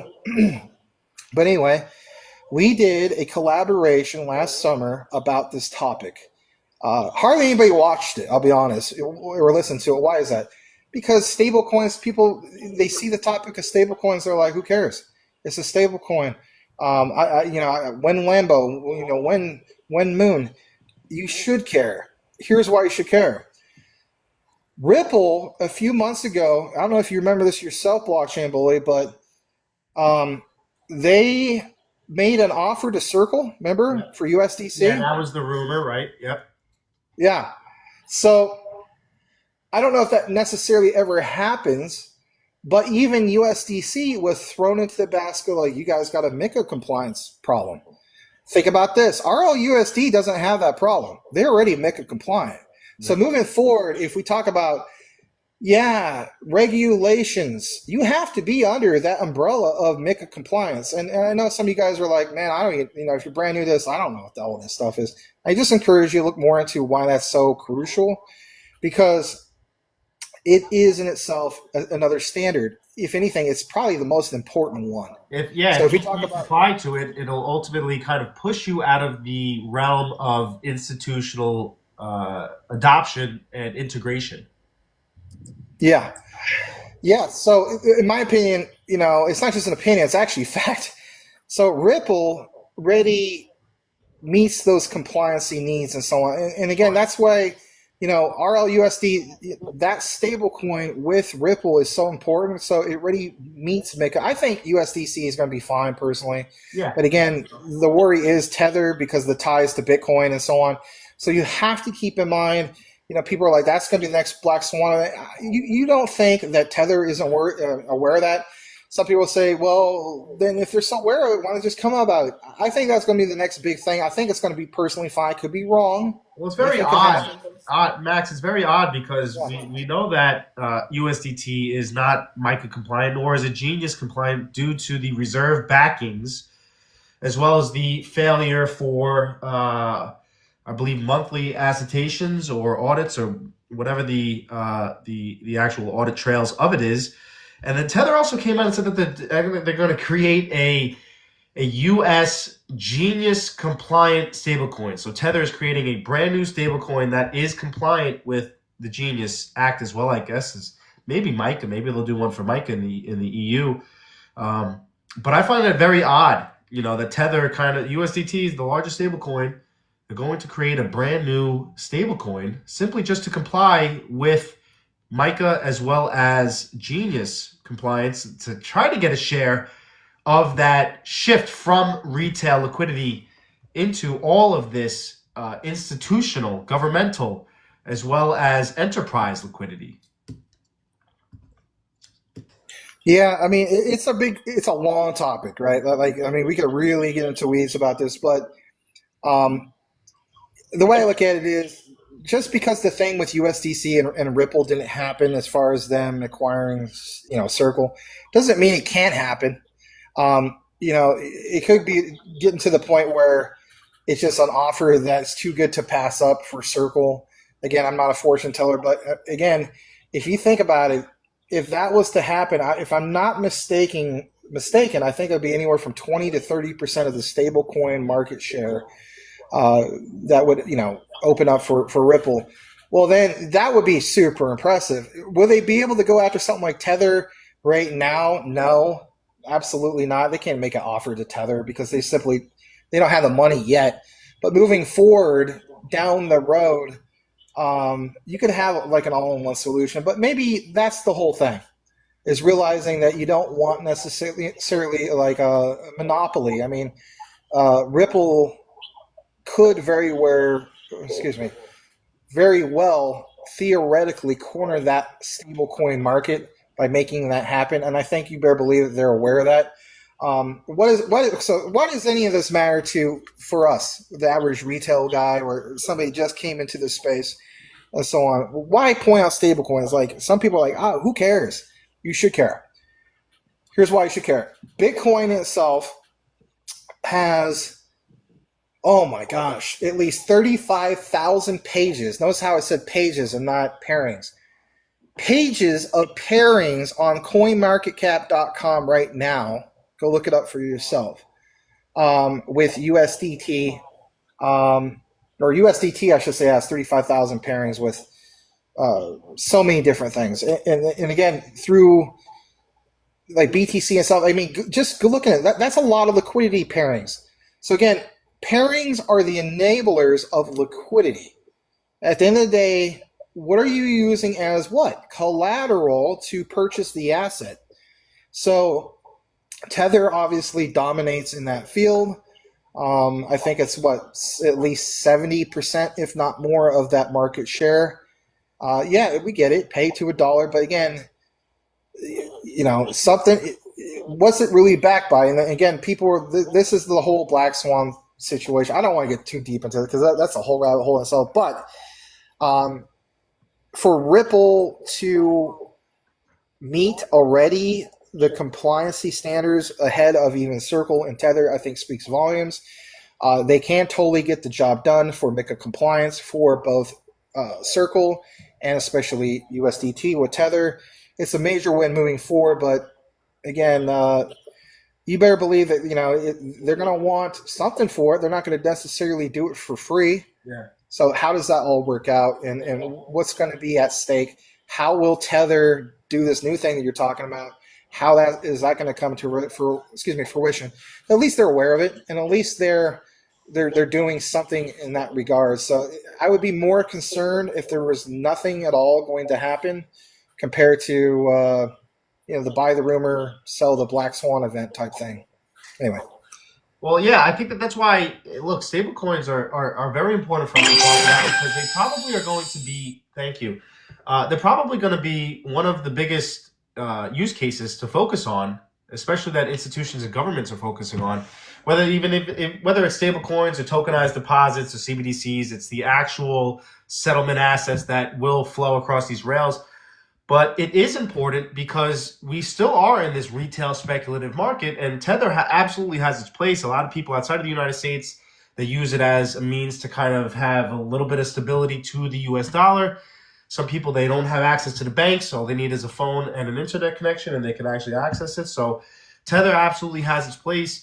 But for the ones that are moving forward, I think that trust as well as actual reserves is going to matter, and you'll probably have a few stable coins that will ultimately win for the next 10, 15, 20 plus years. I definitely think that the ones that are focusing on compliance as well as trust and integration are the ones that are going to win. But why does that care? Why do we care for? Why does stable coins matter for us as retail investors? Well, ultimately, these stable coins, they have to live on a blockchain. A lot of people don't understand that these stable coins, they don't have a means to connect into your banking rails without these blockchains, right? You look at RLUSD. Okay, we know that it's listed on Ethereum, but it's also listed on the XRP ledger. When you look at USDC, okay, we know it's on Ethereum. We know that it's on Stellar. These stable coins, they choose these blockchains in order for them to actually run on. When a stable coin is settling volume in millions or billions of dollars, you don't think that when it goes through the corridors of that blockchain, that volume and that demand is essentially touching everything in that ecosystem? Of course it is. Stablecoins is absolutely something that we should be paying attention to, and the rails that they do actually settle and move through is just as important. And I think that as we move forward, I think that that's why compliance, as well as your regulations and your integrations, is going to be a key vital sign for the stablecoins that will actually survive. I'm not saying that Tether won't. We kind of have to ultimately watch what they do with their up-and-coming stablecoins and what USDT looks like post-regulatory environment. With that being said, bro, I'd like to ask you one more question before we jump into our next segment. I know you're not really a price prediction guide, but you have said you believe QNT is going to be the most explosive token in history, and I absolutely agree with you. I do. Can you somehow, some way, give me a range or a thought process for your QNT, for your XRP by 2030?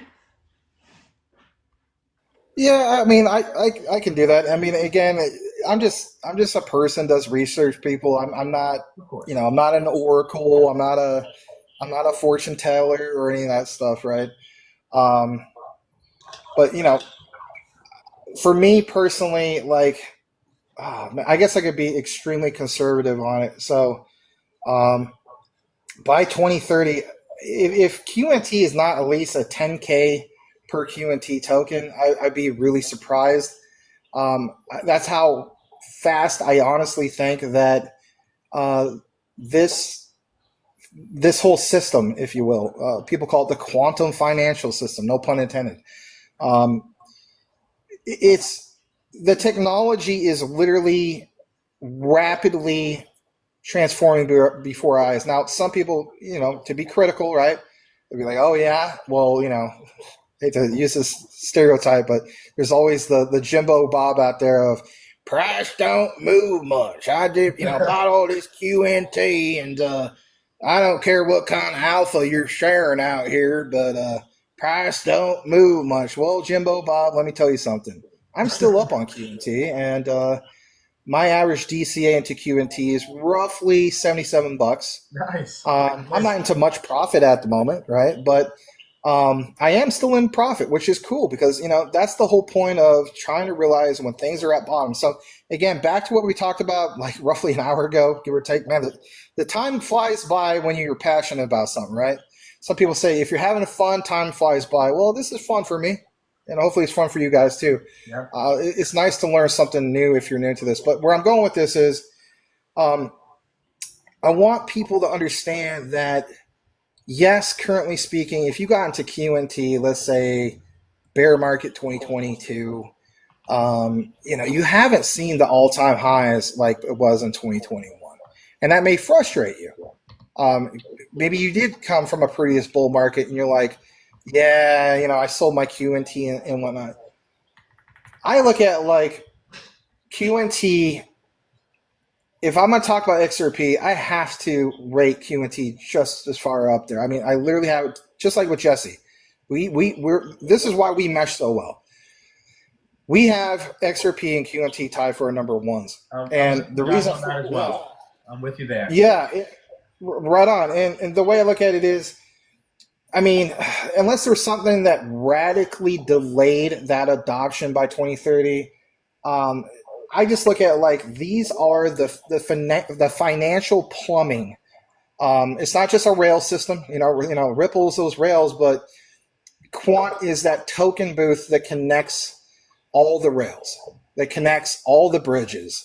And my goodness, this is where somebody that's new to it is like, well, there's only 14.5 million tokens. All right.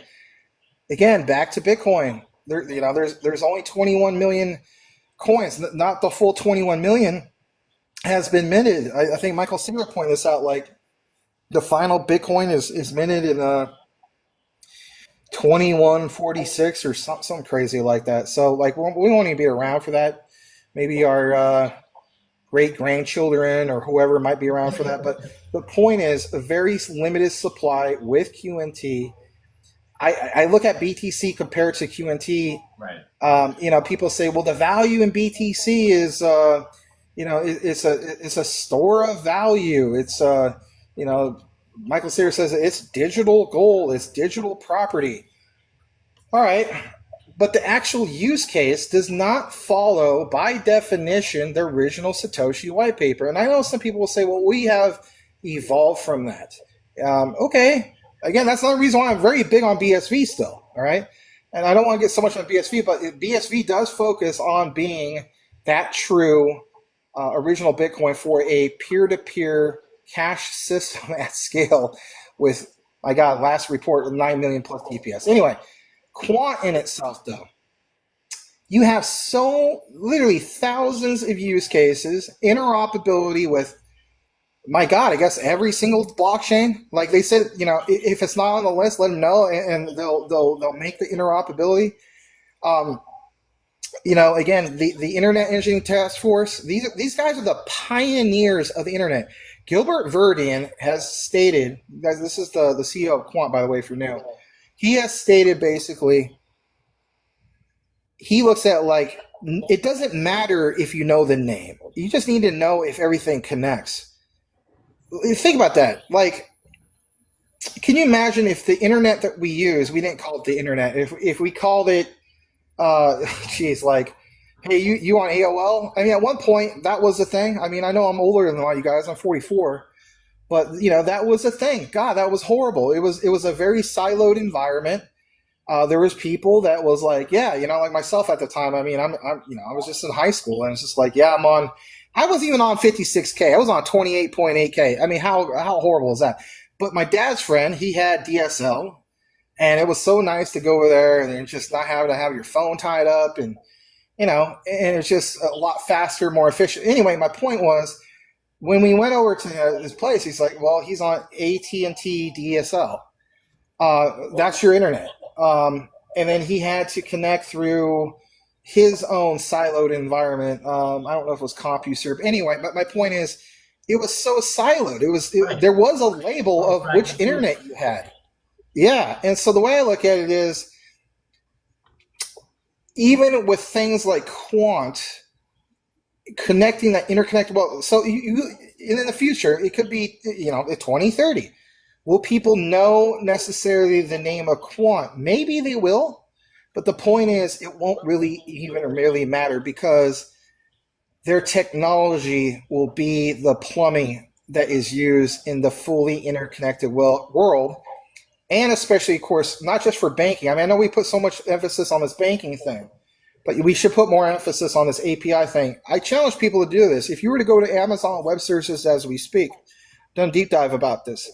Type in Overledger, see how much it costs for some of these institutions to run some of these API models and integration and so on. My goodness, I mean, it's like, geez, it gets really interesting in some of these figures. And Quant is all-in-one solution to scale up existing infrastructure. I think that's another thing that people don't understand. Jesse's done an excellent job explaining this, where Quant basically takes what is referred to as an MDAP system, like multi-DAP system, multi-ledger, the multi-DAPs, MDAPs. They capitalize on the highlights, like the key strengths of every single technology, whether it's blockchain or not, like all their strengths, and that's what it leverages. Like, it's not necessarily trying to make everything faster. It takes every existing technology, creates an interconnected world, but leverages their technology. So again, back to Gilbert Verdi, and it's like, instead of you making everything from scratch, how about we just take everything that currently exists and leverage that to benefit all core businesses, like even TikTok. Again, shout out to you guys on TikTok right now. I hate to give people homework because I'm a former school teacher, right? But like, if you're interested in this, go to make.com. It won't cost you anything. Connect like your Google account or whatever. I know, throwing away your data, right? But, creating a free account and basically challenge yourself. Like, say, all right, I'm on TikTok. I'm a gamer. I want to see Quant's orchestration. I've already made the demos on this. You can take TikTok, integrate it with Quant's Overledger. You could create a smart contract for you and a family member, you and a gamer member. Let's say you do want to do like you want to do a fortune cookie or something, like, Maximus is not a fortune teller, but you want to make me look like I'm a fortune cookie, like a Chinese fortune cookie. So I'm part Chinese, right? I'm 1/8 Chinese, but you can do that. And let's say you wanted to, make a smart contract out of that. You can do that literally as we speak with TikTok. All right, well, let's say you want to connect it to one of your games. Let's say it was with the Unreal Engine or Unreal Games. You can do that. A lot of other projects out there that exist, you don't really have these functionalities right now. Quant already has this out of box. And that is crucial. What happens when we talk about the entire internet with a fully interconnected world? The plumbing is always worth something. And even in the real world, when we talk about plumbing, nobody names like one plumbing service. They just refer to as, hey, I need a plumber to come out, or whatever the case be, a plumber, right? I look at it like, I could go on and on about this, but that's supply. So again, back to the topic of 2030. That supply, nothing had. I would say QNT probably has the best tokenomics. Yeah, that's where we're going to narrow it down. Has the best tokenomics of any other project out there, better than even Bitcoin. Let's face it, better tokenomics than Bitcoin because it has a more limited supply and way more use case. That should be your key takeaway. 33% less supply, probably 100x the use case as well as the institutional adoption.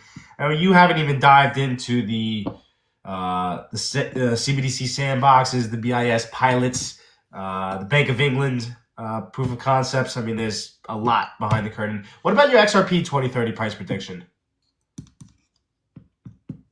Oh man, I mean, jeez. I have to. I mean, it's, you may think, well, you're just throwing out 10,000 so on. I look at it like, oh man, I mean, if we're not to a minimum of Oh my goodness. I'm going to say by 2030. Oh man.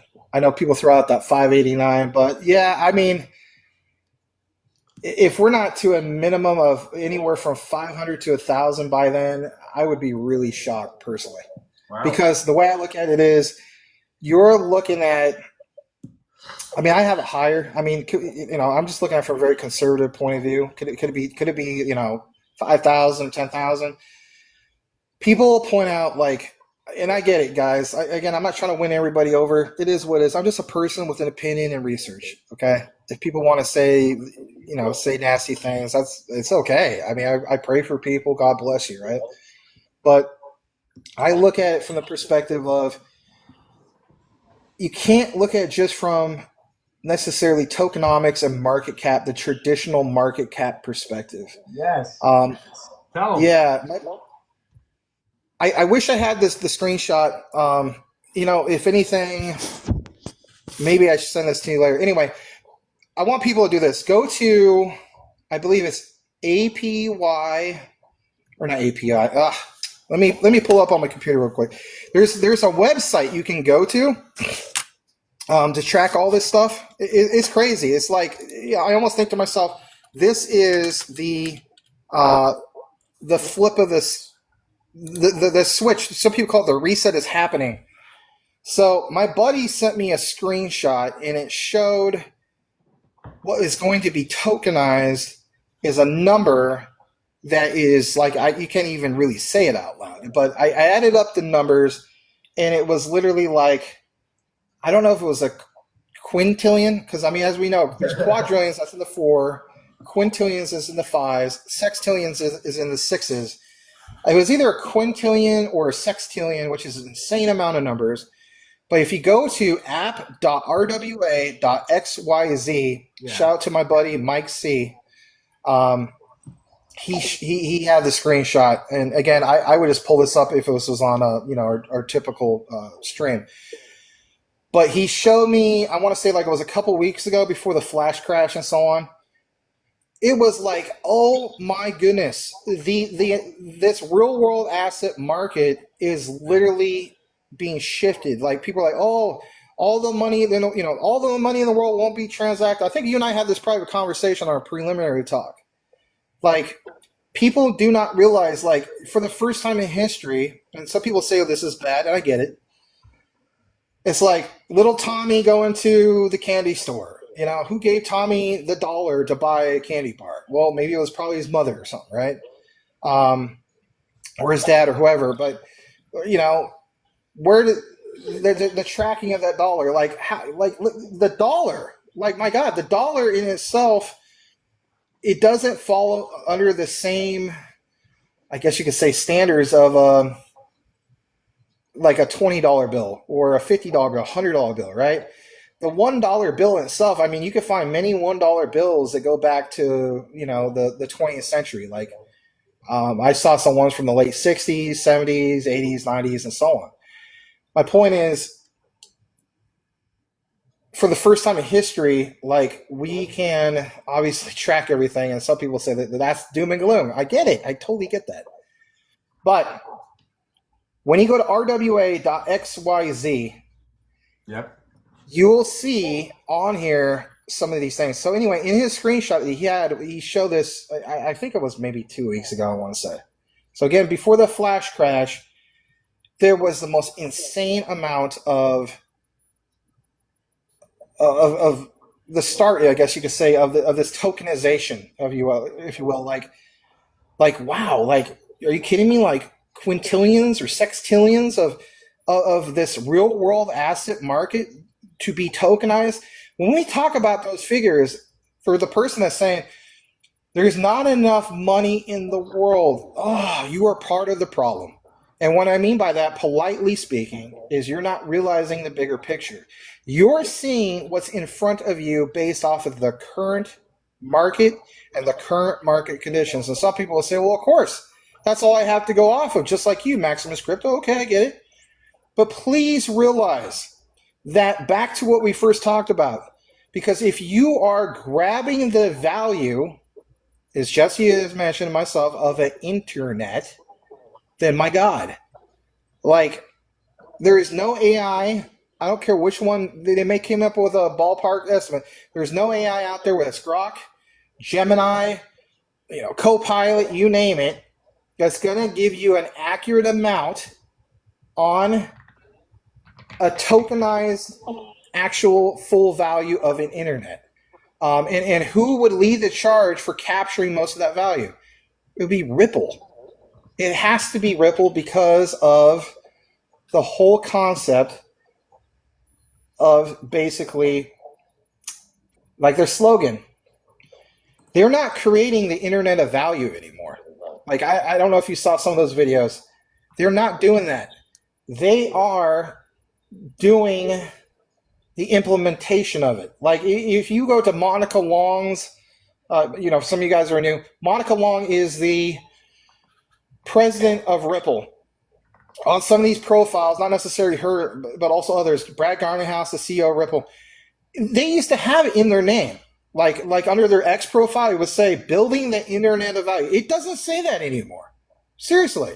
It says enabling the internet of value. So how do we enable that? Well, good God, ISO 222 mandate helps, right? That definitely helps. So when is that flip of the switch? I don't have the exact answer on that, but I could do some research just as much as the next guy. So my point is, go to this, do some homework on this, rwa.xyz, and you will see what really counts. A lot of people don't really share this site for some reason. I don't know why.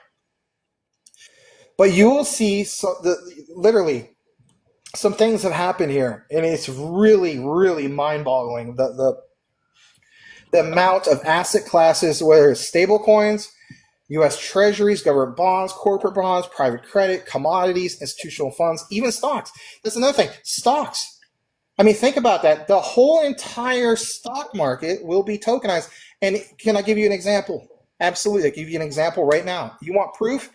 Go right now to coinmarketcap.com, type in Tesla. Tesla has a tokenized stock as we speak on CoinMarketCap. There's other ones as well. Max, they don't even have $1 billion of tokenized stocks on chain right now. It's 668 million. They don't even have $1 billion yet. See how early we are? People don't realize this. And then what will happen when we're all fully live on this new system? Well, then you would have CNBC, and then you would have Fox, and then you would have CNN, and ABC. All the main. They only report on two things, people, and that is flash crashes, and then the market's way. Oh, I wish I got into it. Jeez, if that is you, no offense to some of you guys, I really pray that it isn't you. Like, you got to look more into some of this stuff. Like, do your own research. And you feel as though I already am with somebody like myself, and God bless you. Thank you for that. But, like, I look at this as this is why I got bit by the crypto bug. It's because I'm still invested in the stock market. Like, on a good year, maybe I'm up 15%. Yeah. It's kind of like hold my beer when it comes to comparing my crypto portfolio. Are you kidding me? Thousands and thousands of percent up on a lot of my projects that I'm into. And I have the receipts to prove that.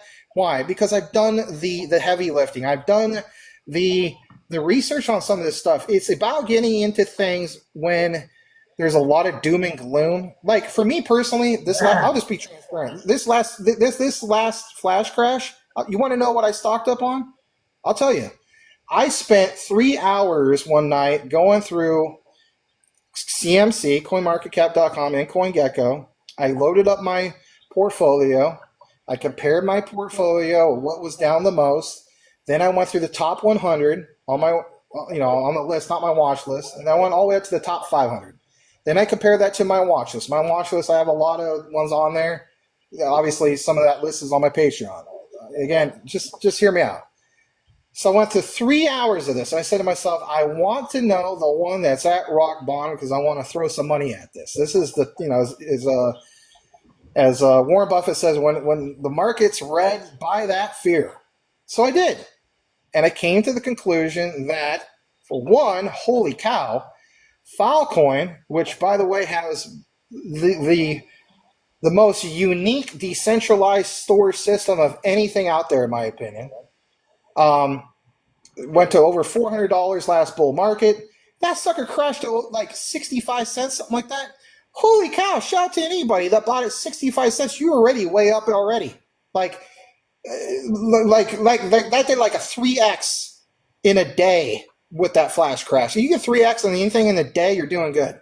That seems low, but in a day, that's amazing. Stock market. Oh yeah.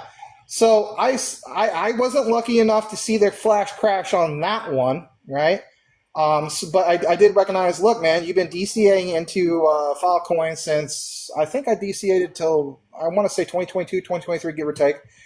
But anyway, I recognize, look, this is at all-time low. So by the time I got to the exchange and got some more, I think I paid roughly around $1.50. Well, keep in mind, the last time I DCA'd into it was maybe $2.50.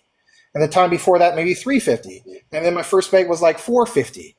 The point is the power of the DCA, that conviction of the research that you've done. Again, look into Filecoin. I'm serious. Like, they have the most unique file storage model of anything out there. Some people say, well, I could buy way more BTT as a BitTorrent token built on Tron than I can Filecoin. All right, I get it. Hey, guess what? I have some of that too, but I'm more bullish even on the short term of Filecoin. Anyway, the point I'm trying to make is I loaded up more on that. The other one I loaded up more on was Swiftcoin again, because Swiftcoin crashed all the way down to 0.006 area.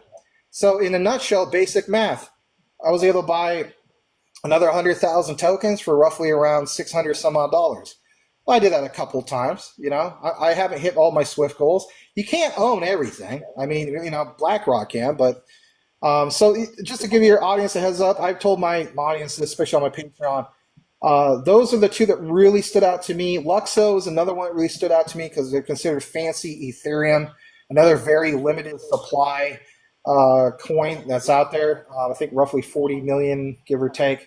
That crashed all the way to about close to all-time lows, 57 cents. So, but yeah, absolutely. I'm buying the red market. When people panic, for me, I make sure I have some dry powder. I know not everybody can do that, and I understand. A lot of people are struggling and so on, and but I always prepare for these moments just in case, because that is the time. Is of course to buy that fear. Go ahead. Yeah, no, exactly. I would say that the last flash crash that we have, my entire Q&T bag got an entire facelift. And I probably don't think that I've really bought anything in the last couple months besides Q&T, because when that price action is boring and we're just consolidating and no one's paying attention to it, that's, I think, is the best entry position into a lot of these assets. So it could say boring. People could say that it's a trash asset. That's fine. You have your conviction. You have your research to back it up, and regardless, when you and I think it's very tough because there's a huge distinction between your traders who are looking at that 1 hour chart, the 4 hour chart, versus your long-term investors who are thinking 2030, 2035, 2040.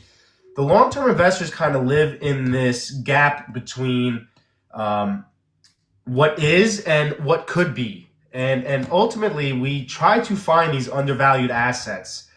And we jump in when there is consolidation, when there is fear, and it's almost delusion to a point, because you're saying, I found this asset and it's not where it could be or where it should be, but it's going to be something, it's going to be worth something.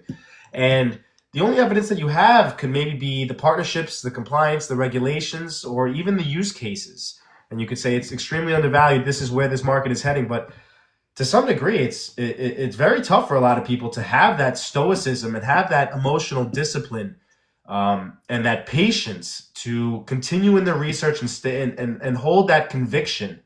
And a lot of people, they do struggle with doubt during those times of consolidations. But for me, I've just been jumping into the assets that I've already been stacking for years. So let me ask you, for the long-term investors who are struggling with that doubt during consolidation, what would you say to them to help them stay focused and to stay stoic and to be an unemotional investor and for them to keep conviction in their investments? Well, I would tell not to look at their portfolio every single day. If that is the type of person that you happen to be, as in whoever these people are that we're referring to, I wouldn't try to look at your portfolio every single day. Do I look at it every single day? Well, absolutely, but I'm in a different boat. That doesn't mean I'm some kind of special person or anything. It's just that's just me. I know myself. But I'm not emotional with it, really. Maybe there's a couple times I kind of, like, for example, Shiba Inu.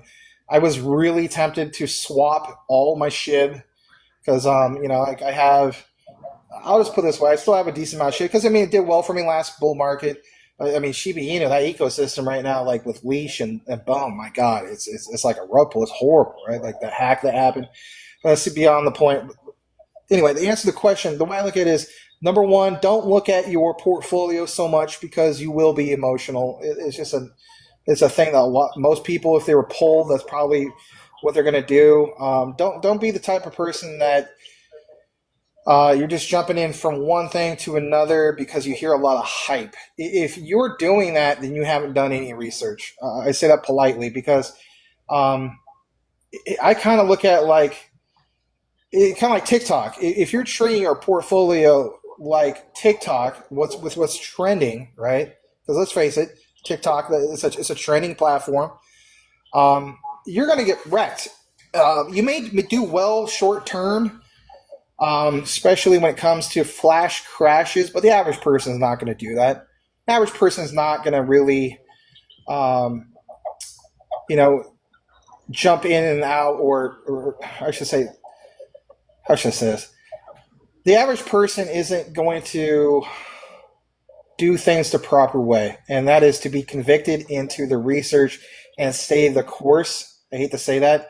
A lot of people will let their emotions based off of what is the new shiny thing, the shiny gem, and as a result, wreck themselves. And I've seen this happen. I know a few people, I'm not going to mention by name, but I've seen a few people, even with Jasmy. They went, they saw Jasmy go up to almost 6 cents. They're like, that's enough. And they had a bag over, a million. And now they have a bag of 100,000 and they're cool with that. That's their decision. But I look at myself, I'm into probably, I want to say 50 projects. It's not a flex or anything. I know some guys are. I know some guys are into, Mike C. I won't use his last name anymore, but Mike C.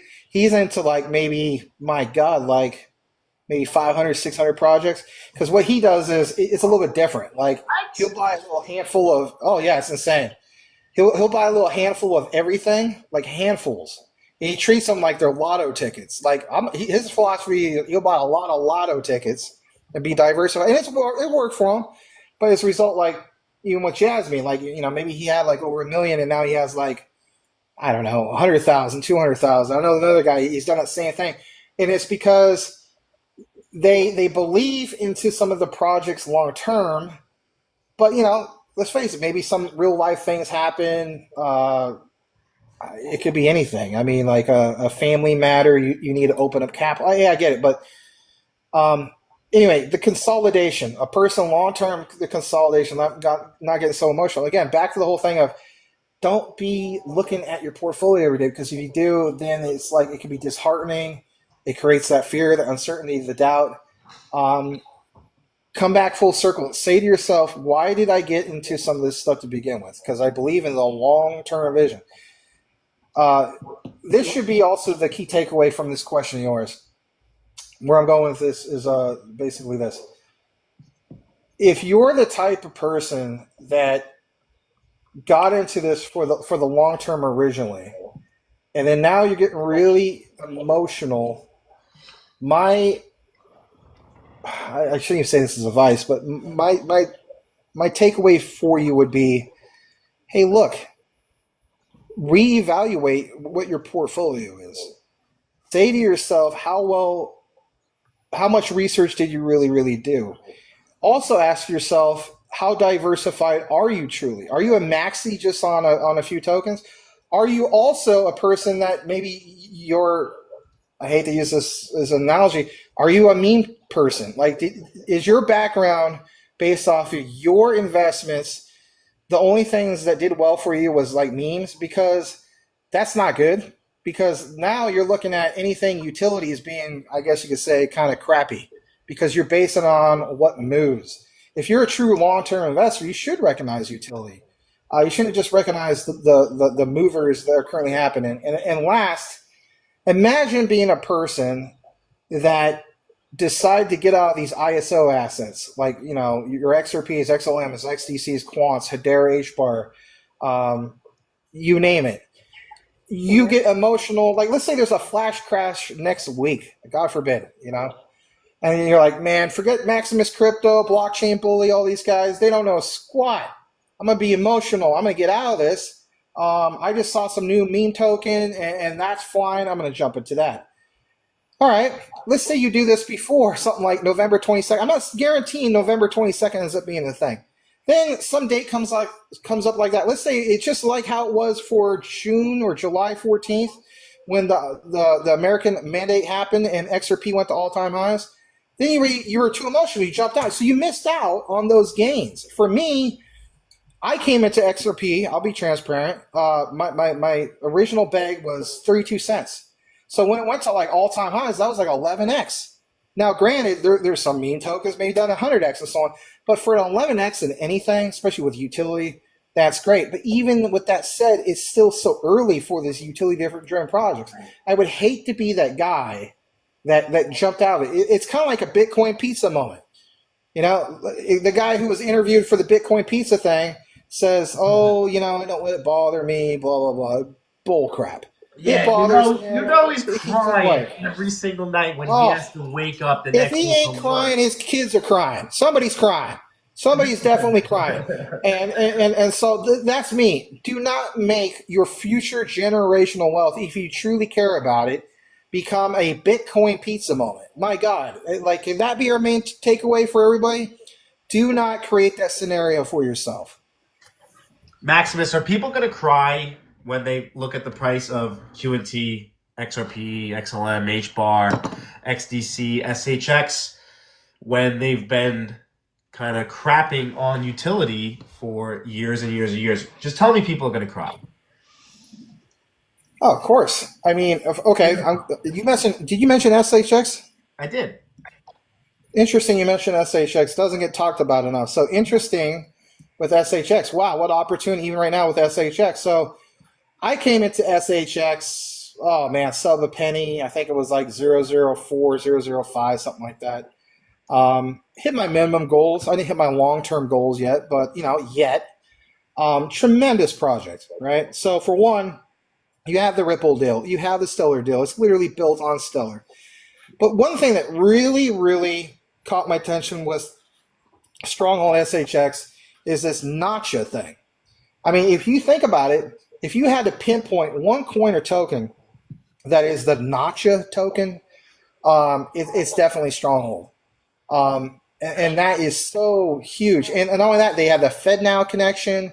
You don't believe me? Look into all this stuff. Literally, it's in their white payments, the ties to ACH. Yep. Yeah. So exactly, and you know, they meet ISO 222 compliance. I mean, literally, they're in collaboration with a company called 222 Labs. I mean, geez, it just screams compliance.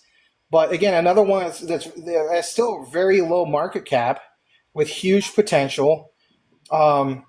You know, I always looked at SHX as having the potential to going over $1 personally, and at current prices, I mean, if you think about it, that's an over 100x. It is. When will that happen? I don't know exactly. It's not going to happen necessarily tomorrow, but again, what about, you know, by 2030 and so on? I mean, some people don't like to talk about that, and I get it. You know, for some people, the older generation, I know people like in their 60s, 70s, 80s. Some people are like on very limited time. The younger generation, I lived through it myself. You know, it's like you're impatient. You don't like the talk of 23. The only talk you want to hear about is 2026. So for me, I have a different level of patience. Some people have more patience than me. Some people have been geez, this might be the third, upcoming bull market. Like, let's say they've been in the game since 2016 or longer, whatever the case be. But um, anyway, I kind of got off track because I noticed that you mentioned SHX. What was the other part of the question? Sorry. No, there's a ton of assets that we jump into. We do a little ICP, SHX is that definitely undervalued, but you got a little bit of time to jump into your faith, or do you want to jump right into rapid questions and kind of get on with the interview? It's up to you. I mean, if you want to get to the faith thing, I don't Absolutely. mind. I'm really honestly, Max. I can have a conversation for another 2 hours with you. I'm really enjoying this, and I think that the faith is probably going to be my favorite part of this. We will probably drop a ton of viewers during this segment, but I really don't care. So you've said that your faith. Speaking of viewers, unless I'm mistaken, I mean, am I reading this right? You got like 68,000 likes or something on this? Yes. Wow, you're the real McCoy. No, not at all. No. What do you mean no? You got the spotlight, brother. You got the Sure. entire spotlight. This is all about you. This is all about you tonight. I honestly, to be honest and transparent, I never thought that anybody would be really interested in some of my background and stuff like that. I always kind of treat it like I'm a messenger of the news and research, but I guess there's an audience for everything. I mean, I'm learning that, especially with my Patreon and stuff. But I want to thank everybody for tuning in. Not saying we're ending this right now, but yeah, some of my background of faith. My dad was a missionary to the Philippines back in late 1976. Went on a date with my mom. Ironically, Halloween of 1976. My dad, he went through an extremely depressing time for the longest time. My grandma and her best friend encouraged him to become a missionary, go to the Philippines. He got out of a very bad divorce, I guess you could say, back in the 60s. So my mom was his second marriage. But he became kind of like a self-funded missionary. He took every single, his life savings basically, and he went over there. He wasn't trying to meet a wife or anything. Ironically, he did meet my mom. My mom was a pastor of a church over in the Philippines. And my mom and him, I mean, especially my mom first fell in love with him. And, my dad thought that he was too old for her. There was like a 14-year age gap, but they were married for, like 42 years.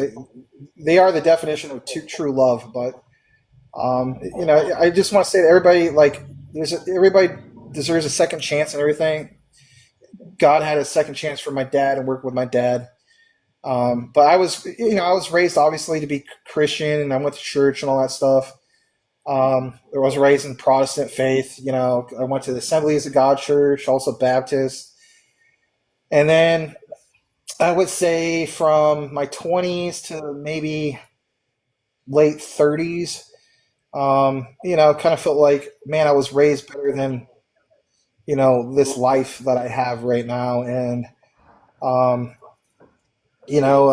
just was like, I need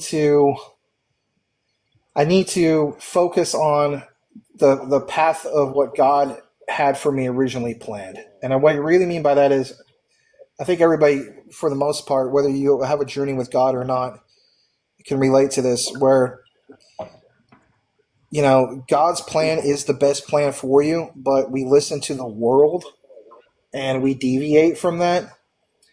I was in a very, very toxic relationship with a narcissist for, oh man, almost 6.5 years. And the last years, it just got really, really bad. Like, I wasn't even seeing any of my friends or anything like that. And it's like control. It was horrible.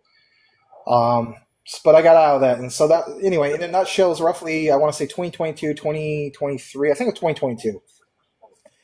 I decided, I was like, during the bear market. So for one, I lost my mom to stage 4 breast cancer. It spread to her spine in 2019. And then, it was like taking care of my dad, who was up there in age, and being a full-time school teacher, and then after school, a basketball coach, and, doing the whole crypto thing. And I kind of came to the conclusion, like, I almost gave up on the whole concept of love and romance and, meeting the right lady. But I decided, I was just like, look, I need to do things God's way. God's got somebody out there for me. I just don't know who that is. And instead of being locked in my sore over my mom or the bad toxic relationship with my ex-girlfriend, I chased more after the Lord Jesus. Um, and that was very, like, some people, I realize there's some atheists and Gnostics here, and it is what it is. I have an uncle who's atheist. Some people say, like, you can't prove God and all. It's not about proving God. I challenge people to research the whole thing of the concept of faith. Start there.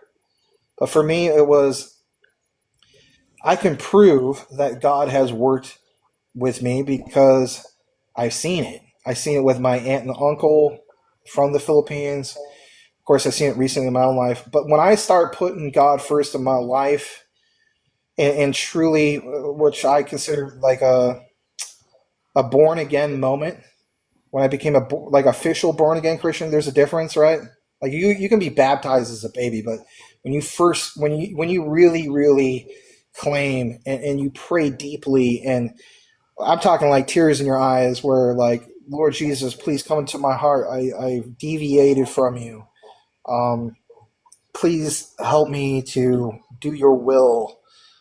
Please help me to share what's most important to people. It's not generational wealth. As much as I love this crypto journey that I'm on, it's not generational wealth.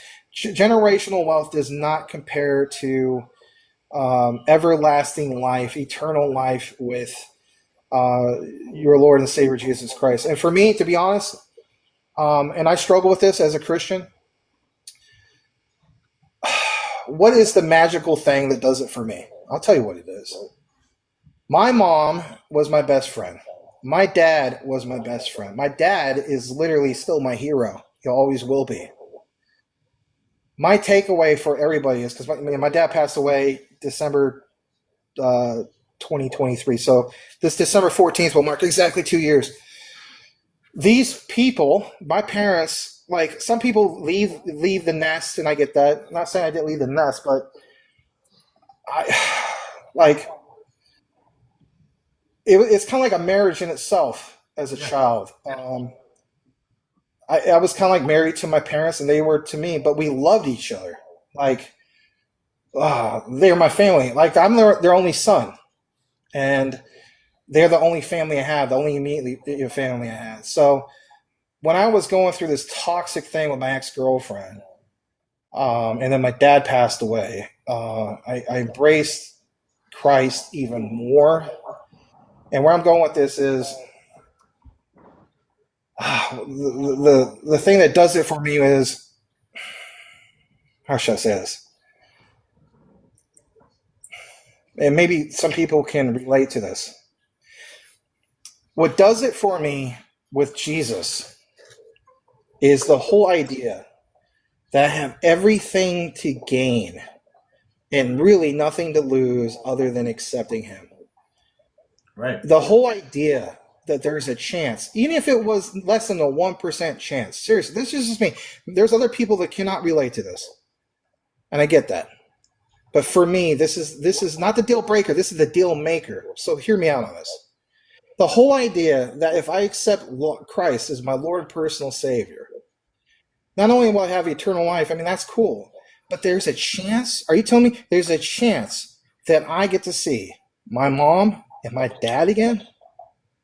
Like, sign me up in a heartbeat, man, because I love and miss them every day. Like, you have no idea. I lost my brother in this space, Will Fix.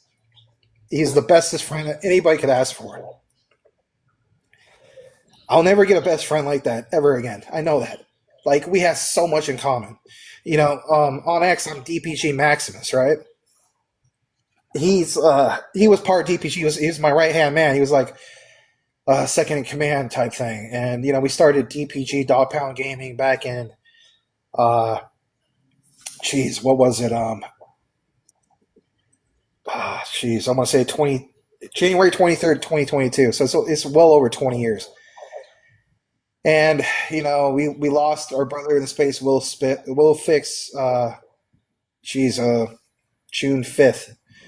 I I just reconnected with him back in like September 2023. He stumbled upon my show, ironically, and then he blew up overnight, being an influencer and whatnot. But I went to see him last Thanksgiving. Anyway, he passed away. Just the whole idea that, like, that's it.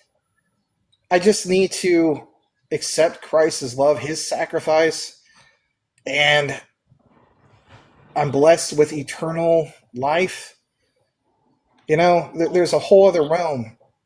I just, what breaks my heart is people they don't know Jesus. That's the main thing. It's And like, it's like yeah, if I can see my parents again and some of my loved ones I lost, that's more worth than any millions and billions of XRP or whatever the case be, my friend. absolutely. Christ has changed my life like nobody's business. I will share him. I won't be ashamed to do it. More people need to stick up for him because he has stuck up for us. He has shed the ultimate sacrifice. People don't realize that. Like, people see bumper stickers that say something like, was it have love for the one that saved your soul, and love and admiration for the one who gave you freedom. Like the American soldier. Absolutely. It's one of those things when people say, "Prove it to me." It's like it's almost the same thing as saying, like, "Prove to me that you love your mother." How do you prove that? That's like an emotional awareness or feeling. There is no, you can't prove to me that I love my mother or I love my father. It's just I know it for a fact, and it's the relationship with God. It's either you feel it in your heart or you don't. And it's kind of funny because I have my prayers every day, and I have ADHD. I've had it since I was a child. And typically when I'm in the middle of my prayers, I kind of will start off with the thank yous, and then I'll go into prayers for people. I'll go into my repentance, and then I'll go into kind of, my mind, my heart. This is what I'm dealing with. And through that, I kind of jump into insane thought processes, and I just jump from here to there, and I completely get off of the topic of praying. And I'm walking down the street, and I'm in the middle of my prayers, and I start thinking about on this homestead that I want to have in the future, how in my garage I want to have a chain fall where I could pick up this tank of gasoline up and out of the truck bed so I can fuel up ATVs.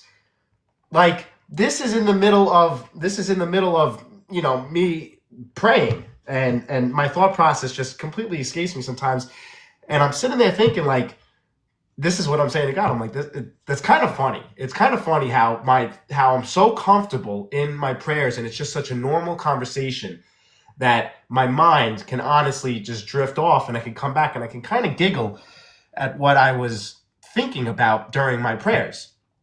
And as I'm sitting there thinking, like, God, like, isn't that kind of funny? I look down in the street and I see one of these potato smileys. Right. And I'm like, that cooked, completely cooked. Maybe some kid threw it out the window. I don't know. But I'm sitting there thinking, like, as I'm saying, God, how funny is that my mind just kind of spans off like that. And I see this in the street. And for me, that was kind of like, that's a sign. Like, he's kind of sitting there, like, smiling, giggling at me as I'm going into these rants. But it is one of those things you do have to open up your heart for, and he's always there. He's always knocking. And ultimately, I think that it's not so much God not coming to us, but us not coming to God. It's like the painting in the Vatican, right? It's the lazy finger. God's finger is always stretched out, and all you need is just a little bit of effort to actually have that connection and that relationship. For me, I think that my faith is it is my number one priority in life. Everybody has a God. Everyone has a number one priority in their life. For some people, it's money. That's their God. That's what they worship. That's what moves them. For some people, it's family or it's their car in the garage. For some people, it's crypto. But I think that we are very clear sighted in our priority and what is number one in our life. Let me ask you, because this is such a common, reoccurring conversation that I have with people, especially XRP people, or what it may be, but a lot of people feel that this is a spiritual journey for them, like that this is God has kind of led them or nudged them into coming into this space to learn about it. Even for people that get behind the camera to talk to people, they feel like this is a calling for them. Do you feel that way as well, that God kind of nudged you into looking into this space or to get behind the camera? I think all of the above, to be honest. The way I look at it is, if you're naturally passionate about something, I don't care what it is. It doesn't matter if it's crypto. It could be something, like one of my best friends, Mike Wool. He's really passionate about real estate, so he can't shut up about real estate, right? So, it's like I was so excited back in 2021 that I just couldn't shut up talking about all this stuff. And my friends knew it, and they're like, geez, if you're this excited about it, like, why don't you just make a YouTube channel? They're like, you already have a gaming channel, which I still have a gaming channel. DPG Maximus, it's not active, but, I was making YouTube content on there since, I want to say, 2019, doing tutorials and strategies on how to, dogfight with a fighter plane or a bomber, or pony news and Call of Duty, right? Stuff like that. But I found it was more sustaining and everlasting, if you will, with the research thing. Because I'm naturally a teacher, so I went from, it excites you. It's like, as a school teacher, yes, I still miss kissing. I still miss teaching the kids.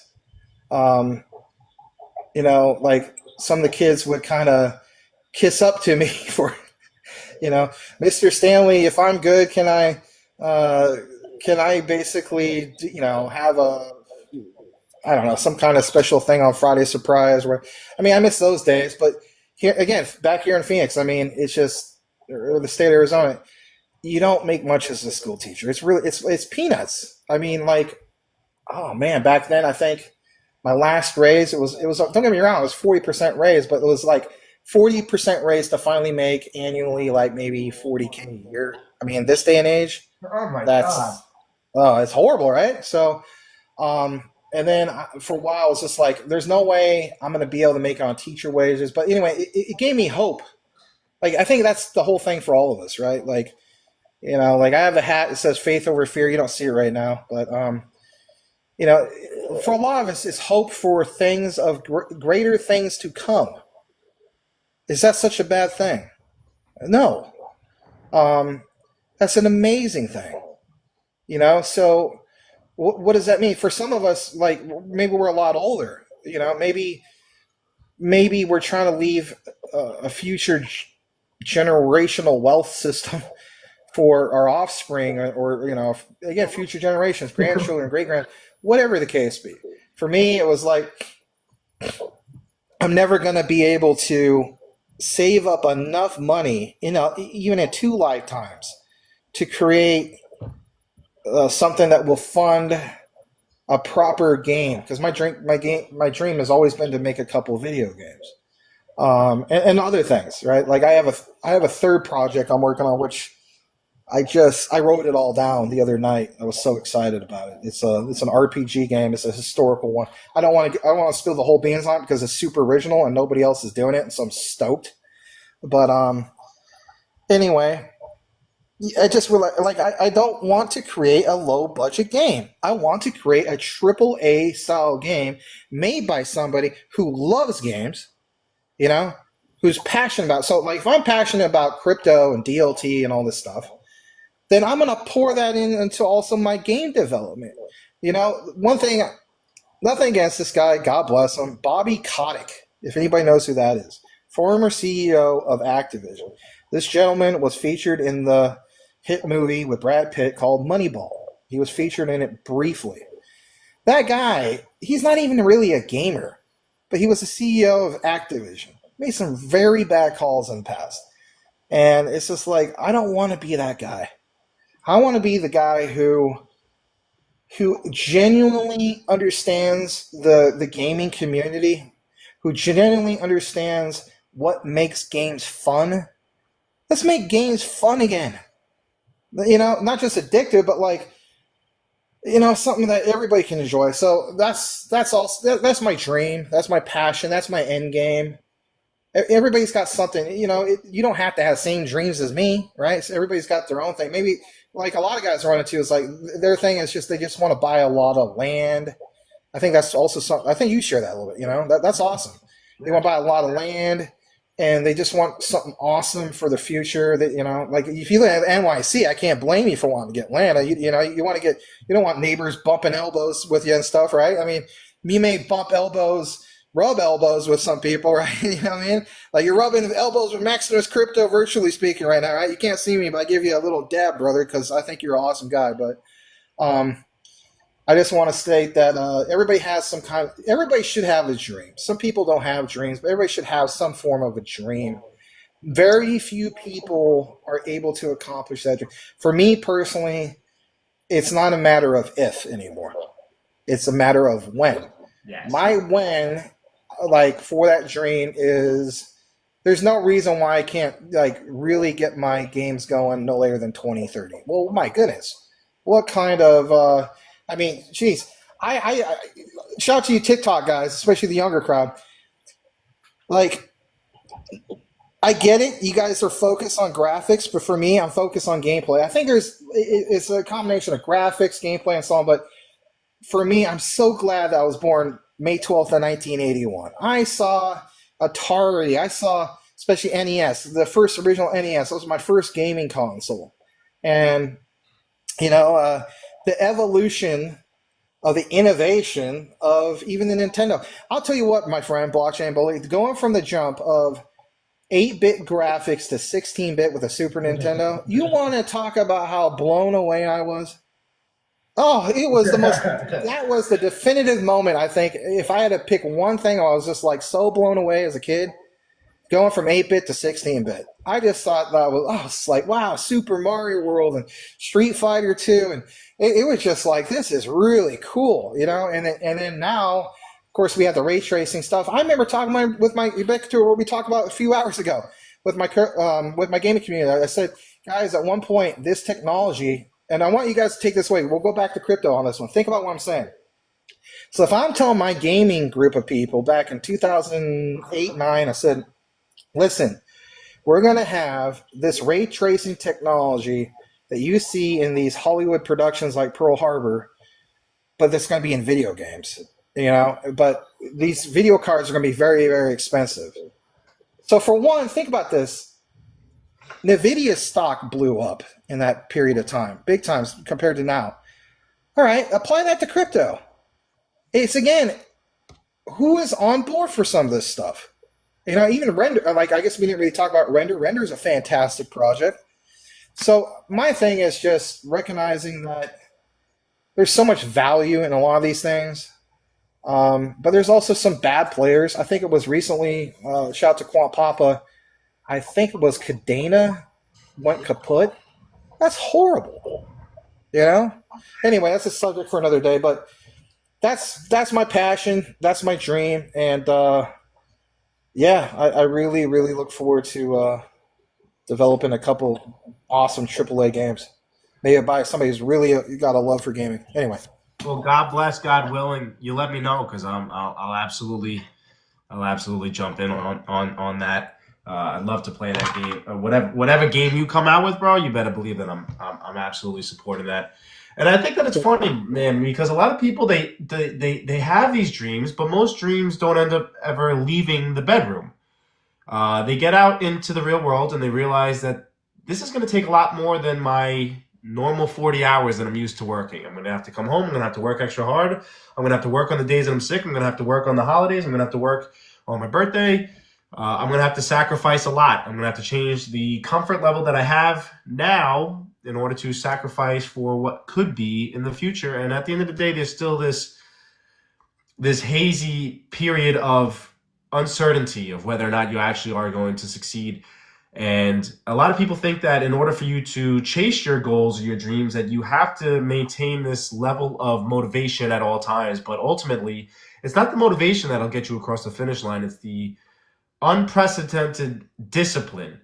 And if you guys are in the middle of chasing a dream and you are chasing something that is worth chasing and you are fatigued from it, because it definitely is tiring, just understand that this is the moment where most people do give up, is when they're working, and they see no results, and then they go, let me go back to my job. Let me go back to reality. I took a shot at it.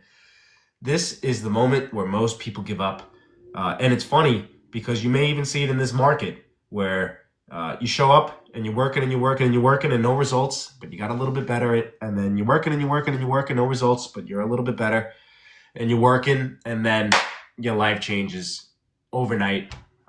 So it is one of those things. If you guys are pursuing something that is difficult and it is a dream for you and it is worth pursuing, just understand that by the time you enter in that forest and you pave your own path, you're going to come out on the other side with cuts and gashes and scars, but you will not be the same man or the same woman that you were when you entered into the forest, and it's only going to prepare you for the next adventures and the next things that do come into your life. So please, if you are pursuing something that is worth chasing, don't let people with mediocre dreams discourage you, because for what someone may say is impossible, it's impossible for them.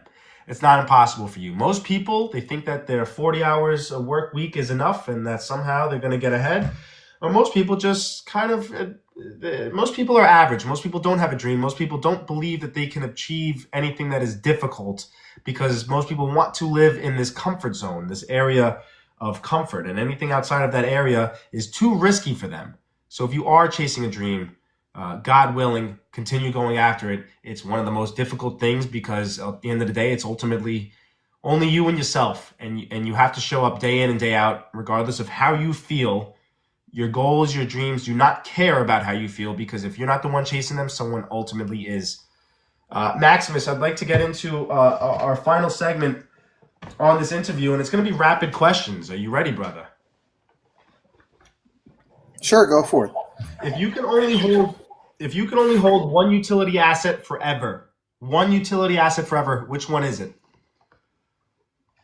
You just had to do that, didn't you? All right. I always say it's XRP tied with QNT, but in reality, I think I'm going to have to go with XRP because it does capture that value, so XRP. What is one project that is criminally underrated right now? Oh, boy. Criminally underrated right now. I'll go with XDC.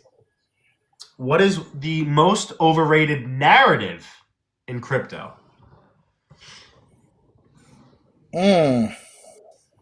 That's a tough one. Can you give me at least one example for yourself, or I can put in context? Yeah, I think that one of the most overrated narratives in crypto is probably it's probably meme coins, to be honest with you. Okay. Well, I believe there's such a thing as being a utility snob. I'm an investor, so I just look at, like, there's value in anything. But I guess I'll go this route. We say overrated narrative. I'm gonna go with the stereotypical. I know it's supposed to be rapid fire. I'm sorry. I'm gonna go with kind of like my uncle. Well, this is all tied to the drug cartels. This is bad. Oh, really? I said this on my show. Yeah. So, okay, if that's the case, then why are you using cash money to pay your bills? That's tied to drug cartels. Yep. Oh, I never thought about that. Oh, yeah. What about those Nikes on your feet that keep your cipher complete? Oh, I didn't think about that. That's got some tied to some bad stuff, maybe some, the golden triangle type stuff, just on and on and on. At the end of the day, we can't just strip all our clothing off, walking around in our house naked and not pay the bills. They're going to shut us off. So these are bridges to those traditional systems. Does it need to be a lot better and more efficient? Absolutely. And people wonder why there's pilots for all this stuff. No, not pilots that fly in the sky. I'm talking about pilots to trial this, the regulated liability network, the regulated settlement network. Be glad that there's Project Guardian and Agora and all these different projects, because you want this to be tried and stress tested. You think a single bank out there is going to want to jump into any of this if it hasn't been stress tested? No, they want it to be, as Gilbert Verdian has pointed out, future-proof. So that was a little bit longer. This is not a utility maxi, but he absolutely is.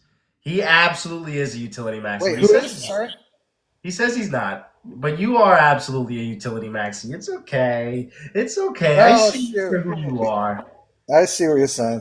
All right. All right. If you could spend 1 hour picking the brain of any founder, whether it's Elon Musk, Gilbert Verdian, David Schwartz, whose brain would you pick? I know that it would be best to say Elon Musk, but I'm not really going that route. I think Elon Musk has realized the talents and strengths of everybody and capitalized on that, obviously, because he's a businessman. Come on. I see one familiar guy in the comments. Shout out to Francisco Dennis Leal, FM Dennis 73. He's shared some of my content in the past. Glad to have you here, brother. So I think he already knows the answer to this, and that is I'm going with Gilbert Verdian. He's on my Mount Rushmore, if you will, of goats. I would say close second would be David Schwartz of the of XRP, of Ripple, but yeah, I'm going to go with Gilbert Verdian. I would love to pick his brain because he's got over 20 years of cybersecurity experience. This guy, if you look at his resume, he's an ethical hacker. An ethical hacker. Think about that. It sounds like an oxymoron, but he's an ethical hacker. There's a reason why he's obsessed with the Matrix. There's a reason why the Quant logo is literally, it looks like a sentinel, that squid-looking thing. There's a reason why Quant Network came out in 2001. 2001's a very controversial year. It was literally called Neo back then. I have the proof and receipts of all that. I think all this stuff is extremely interesting. I want to know more about the plumbing, where it all started, more than what I already know.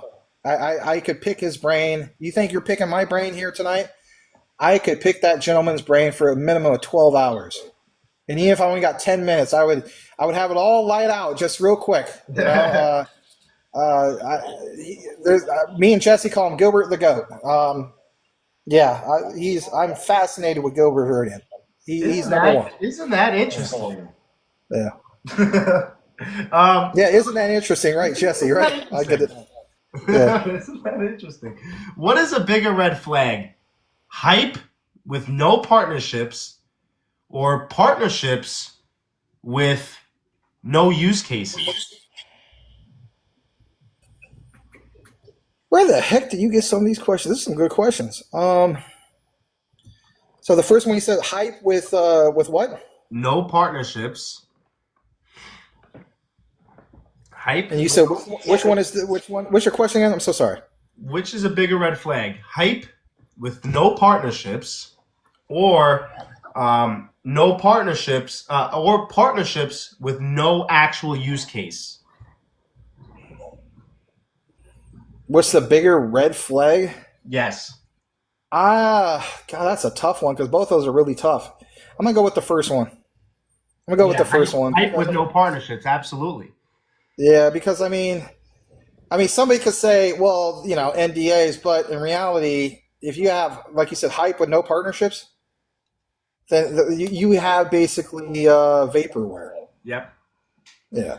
Yep. I think that's one of the key indicators to the success of a project is who else is interested. Yeah. Absolutely. If you could have one bull run superpower, would it be perfect entries or perfect exits? Oh shoot! These are, man. You must have asked AI. Help me with the most difficult questions to ask Maximus Crypto. Um, this is gonna be very divisive, but I got to be transparent. And I got to be me. I'm gonna go with more of the entries. I get it, guys. Most people say it's how you exit. That's that. I get that too. But for me, from what I've personally done, is the entries. And what I mean by that is this. And here is a great example. I'm glad you asked this question. Okay, so why is Max picking the entries over the exits? Okay, I'll tell you exactly why. Because if your entry was Bitcoin back in 11/11/2021, if your entry was 69K at BTC, and then you're like, oh, it's all going to hell, because the 2022 bear market happened. So then you're the guy that, let's say, just bought like I don't know, let's say you bought $2,000 worth of BTC at 69K, and then you just saw that literally vapor, right? Just literally like a few months later. So you're way down.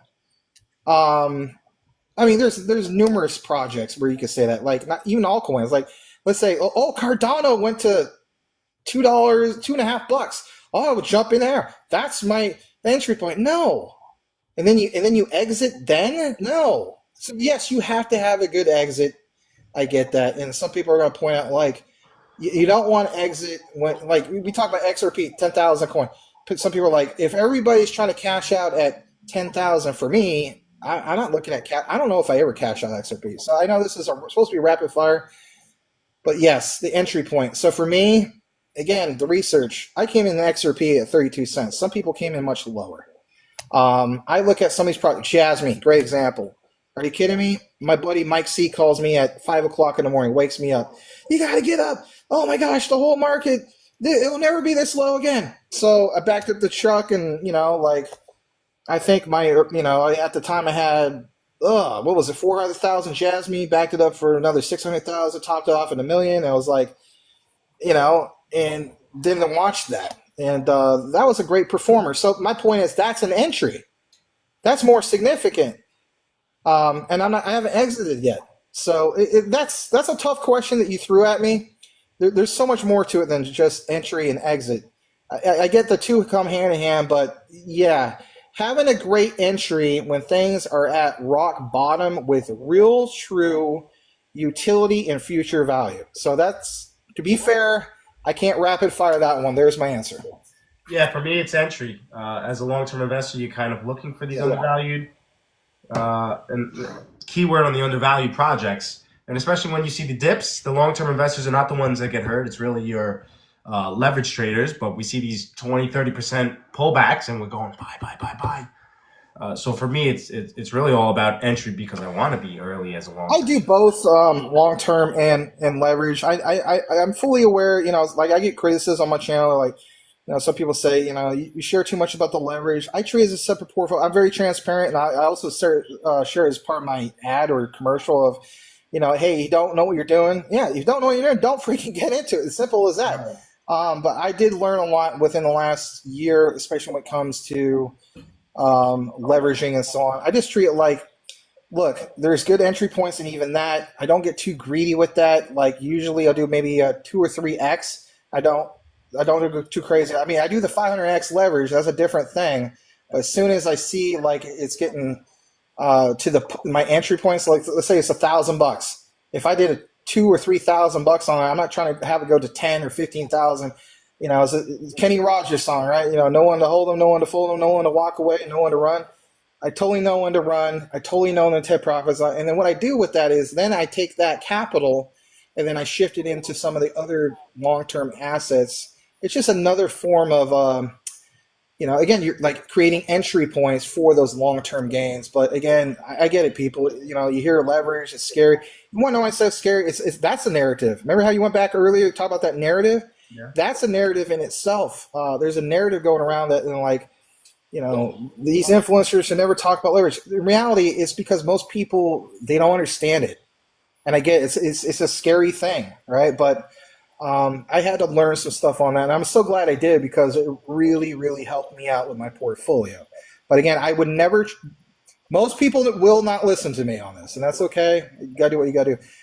I would say 95%, not 99%, but 95% of people who do leverage trading do tap into their long-term nest egg. I don't do that.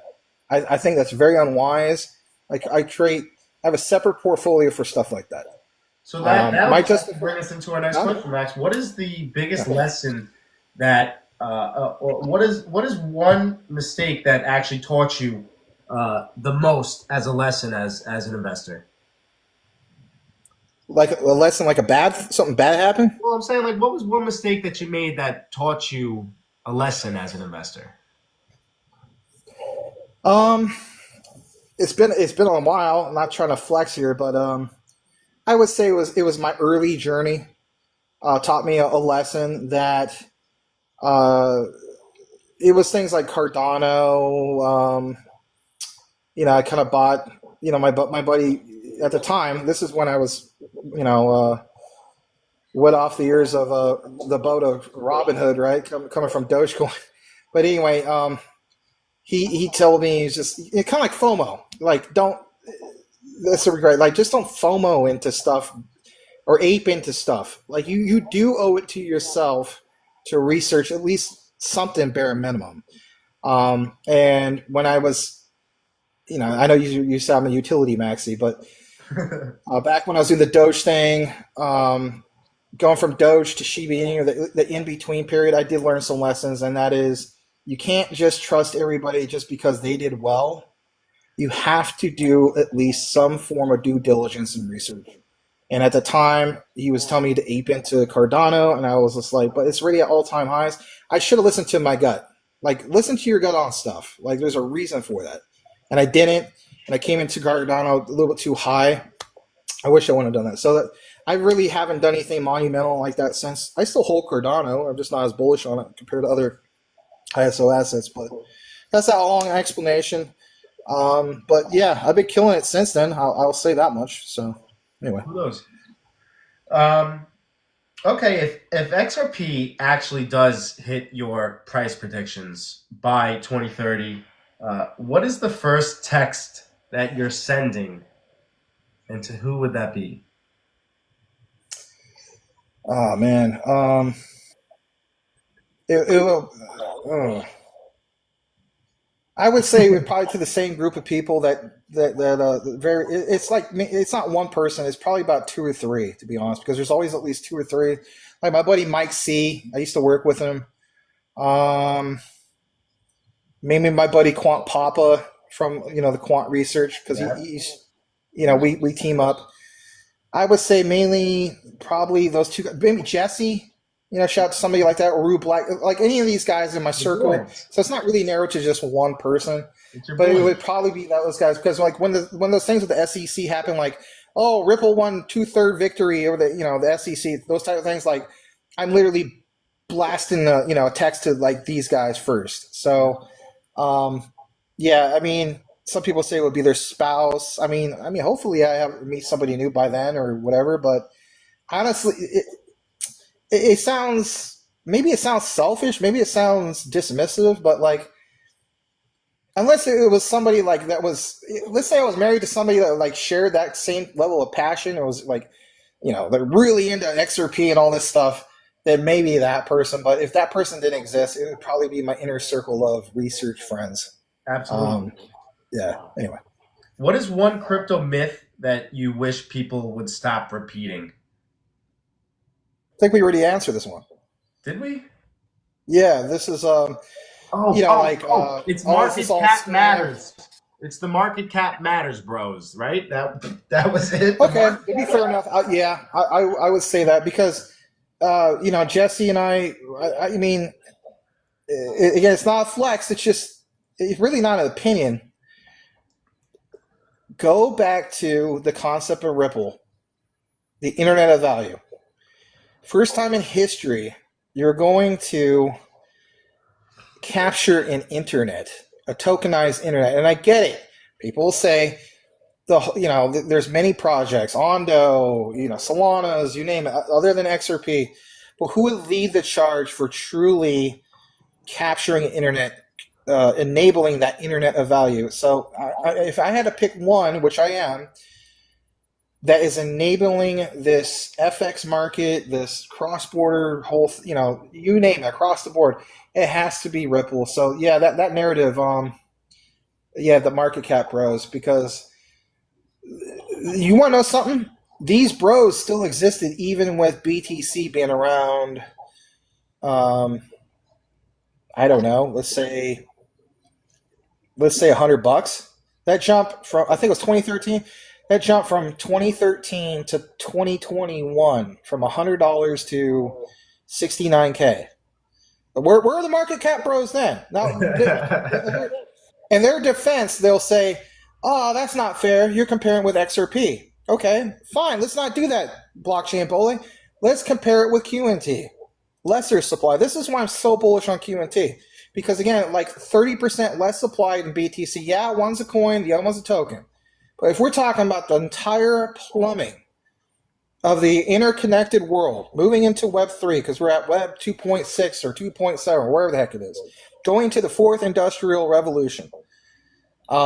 This technology is rapidly moving, especially with AI. And then every single time we look at Quant, where's Pipedream.com, Make.com, Zapier.com, and Whippy, which you haven't got an official statement from Quant yet on that. But we see these integrations. So especially Pipedream, right? Pipedream.com shows 2,800 plus AI agents within seconds. So if again, back to that bald eagle that's walking around like a freaking duck, talks like a duck, walks like a duck, it's not a duck. It's literally not a duck. It's freaking AI, right? It's freaking AI. So my point is, it's not going to be Intel moment where you have to wait 15 years. For me, if this stuff is moving so fast, by 2030, why not 2030? Some people say, well, it's not technology, it's the regulators. True. And that's why I have to be real of the possibility. And that's why I'm not going to be this guy that's a fortune teller or whatever. I just look at that has to be the case. But in the end, I think innovation always wins. I mean, look at history. Innovation, anything that's innovative wins. And that's why I'm not so bullish, technically speaking, on BTC. Because if that was the case, then I would have just went all in and been a AOL Time Warner Maxi. And look how well that's doing, right? Yeah, that's a great example, dude. What do you think is one personality trait that separates, researchers from hype chasers?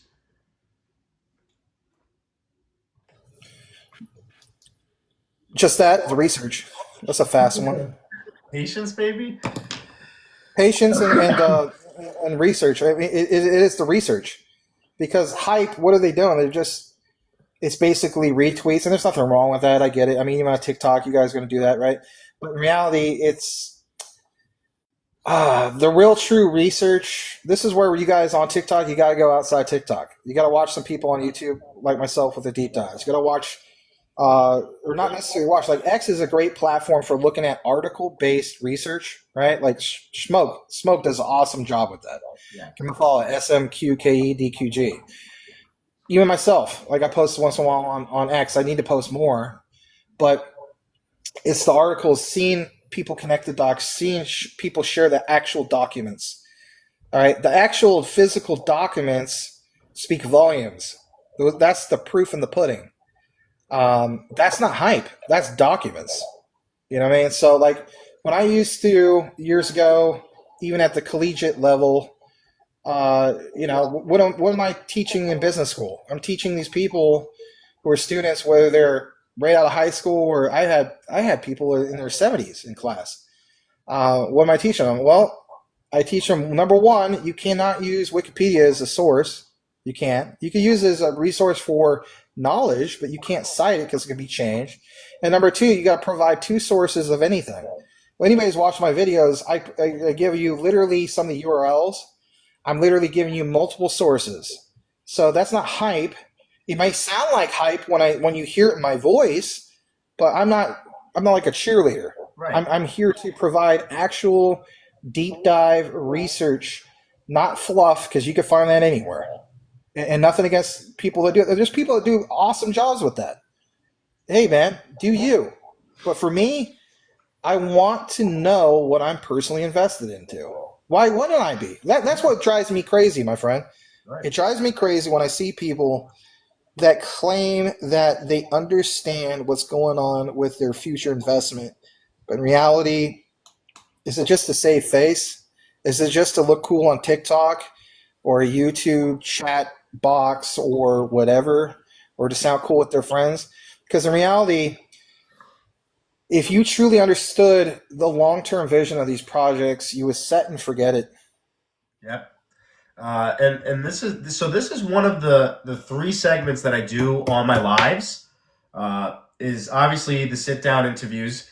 I do a night where I do Bully's Breadcrumbs, where I do live research. And typically, for the past couple times, I've been watching YouTube videos of the BIS's perspective on cross-border payments, right? The BIS's Innovation Hub. And I'll break down key moments of what they say, and then I'll pull up PDFs or official sources from the World Economic Forum, from the Bretton Woods Committee, and we'll go through the PDFs, and then I'll tie it to my crypto theory. But I do the research live, and a lot of people don't want to listen to the research. They just want that feel good. Just tell me the price prediction. Tell me I'm going to have that Lambo. They don't want to actually sit there and understand the technology. So kudos for you for day in and day out, pulling out the receipts and doing the research, because somebody has to do it. I got two more questions for you, brother. Maybe three more questions for you. Sure. Well, just like Palpatine, you must do it. Do it, baby, do it. What is one Bible verse or life principle that you lean on when things get uncertain? I would say basically, I mean, there's a few, right? I mean, well, how about this? I mean, I know you're asking me this because I got to think this one over. What for yourself? Like, what is yours? I would say it's not a Bible verse, but it's a saying that my grandfather reiterated to my mother, and my mother down to me, is that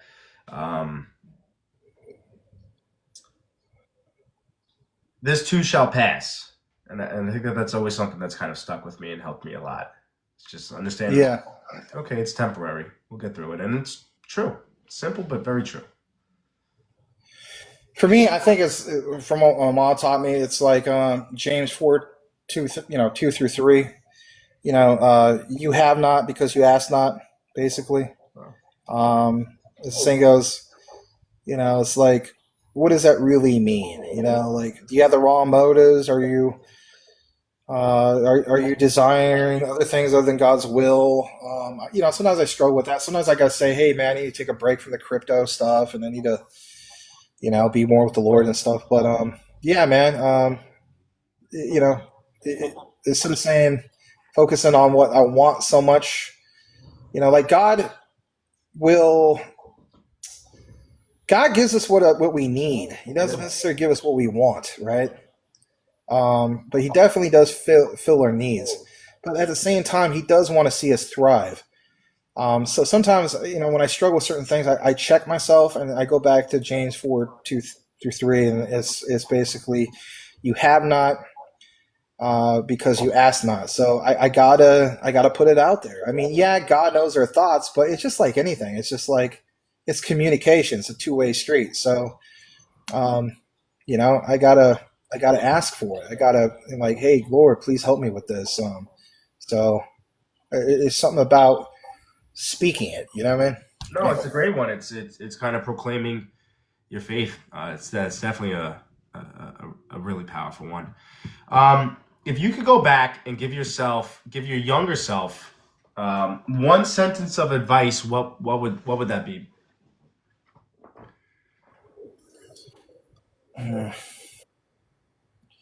I got the answer for this. So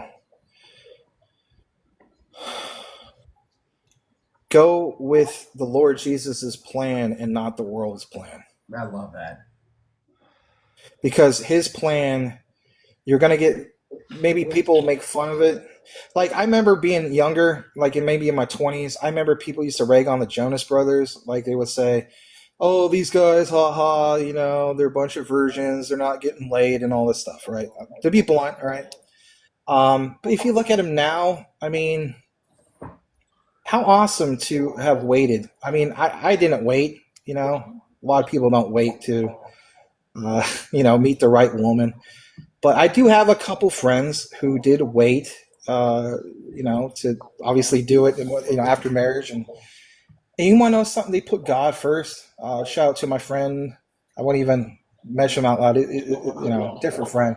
He's a constitutional lawyer, lives in Virginia. He's always put God first. And then another friend of mine, his name is Chris, also did that the same way. These two thrive. They thrive. And I feel like it's because it's like a reward from the Lord recognizing their faith. They're so blessed. You know what I mean? And that's the difference. So if I could go back, I would have a conversation with myself. Look, your parents tried to raise you this way. You didn't listen. You obsessed with the flesh type thing, which is bad. A lot of people struggle with that. I would say go back and say no. Try to find somebody that loves the Lord Jesus. That's very rare nowadays, especially in this world. That's the conversation that has nothing to do with finances. That has nothing to do with money. That's the conversation I would have, is to go with the Lord's plan. Because in reality, this whole world, the problems we have in this world, whether it's politics, you name it, this is not part of the Lord's plan at all. That's part of the devil's plan. And who is the devil? He is the god of this world. That's deep. It's true. It really is the biggest back and forth. It's the temptations of the flesh versus I guess holiness or righteousness, holy righteousness. It is really one of the biggest struggles, and I think that every godly man and godly woman experiences as well. Even people that aren't religious, I think that they experience it, but maybe they're not aware to it as much as we are. But it's there. Okay, brother. Last question, and I'm really excited. Real quick before you get to that, I just want to also make this transparent. Yeah. I'm not perfect. I'm a sinner just like anybody else. I don't purposely just try to, go out and do bad stuff or any of that. But I do realize, especially after, I fully became born again, and claim that you are a target and by everybody. Like even my extended family, friends, they're constantly scrutinizing you, not necessarily bad, but if you make that declaration, which is awesome, God wants us to be ourselves, but I also realize even if I do a video or anything, the way I talk and stuff, it's so easy, right? Just to be like everybody else, and I'm not saying be bad, but how do I state this?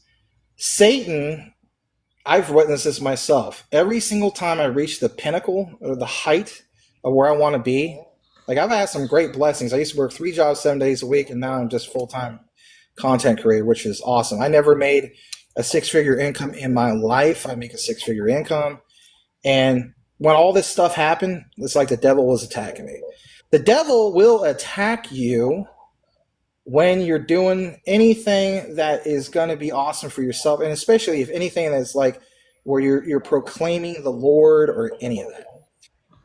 Where he won't attack you is when you get really comfortable with everything, whether it's worldly things and you name it. He ain't going to bother you. That speaks volumes. I just want to throw that out there. So by all means, I welcome your next comment or your next question. When it's all said and done, what is the legacy that what is the legacy that you want to leave behind in this space? The legacy that I would want to leave behind for everybody is to truly research, not just because you heard it from me. See it for yourself. See why these technologies that we talk about on a regular basis, whether they're crazy high in value right now or not, see why I myself and others are so passionate about these things that we talk about. And then ask yourself, why is that? Then once you research it yourself, the legacy that I would want to leave behind, not just for you guys, but also for your own legacy, would be, wow, I left future generational wealth for generations and generations and generations to come. I minted potentially millionaires, if not billionaires, depending on, how much you're able to throw at this. I set up, minted generations of future wealth where it's not just one generation of families taken care of, but future generations. And if anything, create a generational trust. Because some people, I hate to say it, in your lineage will not be trusted, they'll spin it all. Set it up where it's literally written in contract that they can't just ruin the rest of these other generations. Set it up so you are legendary status. So forget the whole thing. Nothing against Kobe. We miss Kobe Bryant. I'm a huge NBA guy. Instead of idolizing the statues of basketball players, baseball players, whoever, where in your family, maybe 100 years from now or whatever, on somebody's fireplace, if the world's still around then, they got a statue of you. Because they're like, you know what? My great-grandpa Max or whoever, or some of these people in the space, Matt, Ron, Mike, John, whoever, it's like, I love this guy. Not just loving we love the Lord Jesus. Absolutely. That's the most important. It's like, if you dig through your picture album, because picture albums are not going to be physical anymore, right? They're going to be digital.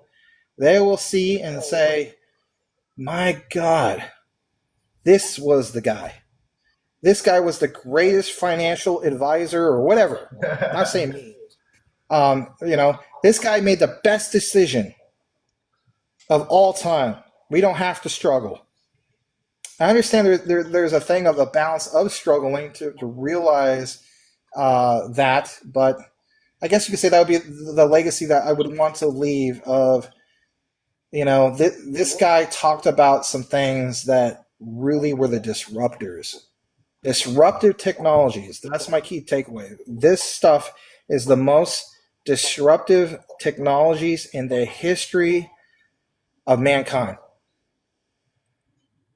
There you go. Max, this was extremely powerful, dude. I think that it was so important to have you on because you remind people that this industry isn't just about chasing the price, but it's staying grounded with your integrity, with your conviction, with your patience, with your research. And I think that a lot of people needed to hear it, especially the people that are building in silence. They are chasing their goals in silence. They're studying through the noise of the short-term price action and the headlines. And they're staying focused while everybody is being emotional. So I really appreciate all of the discipline and the hard work that you've put in over the years to bring you to this point where people look up to you as a staple for how they should approach this market. And it was such an honor to have you on, man.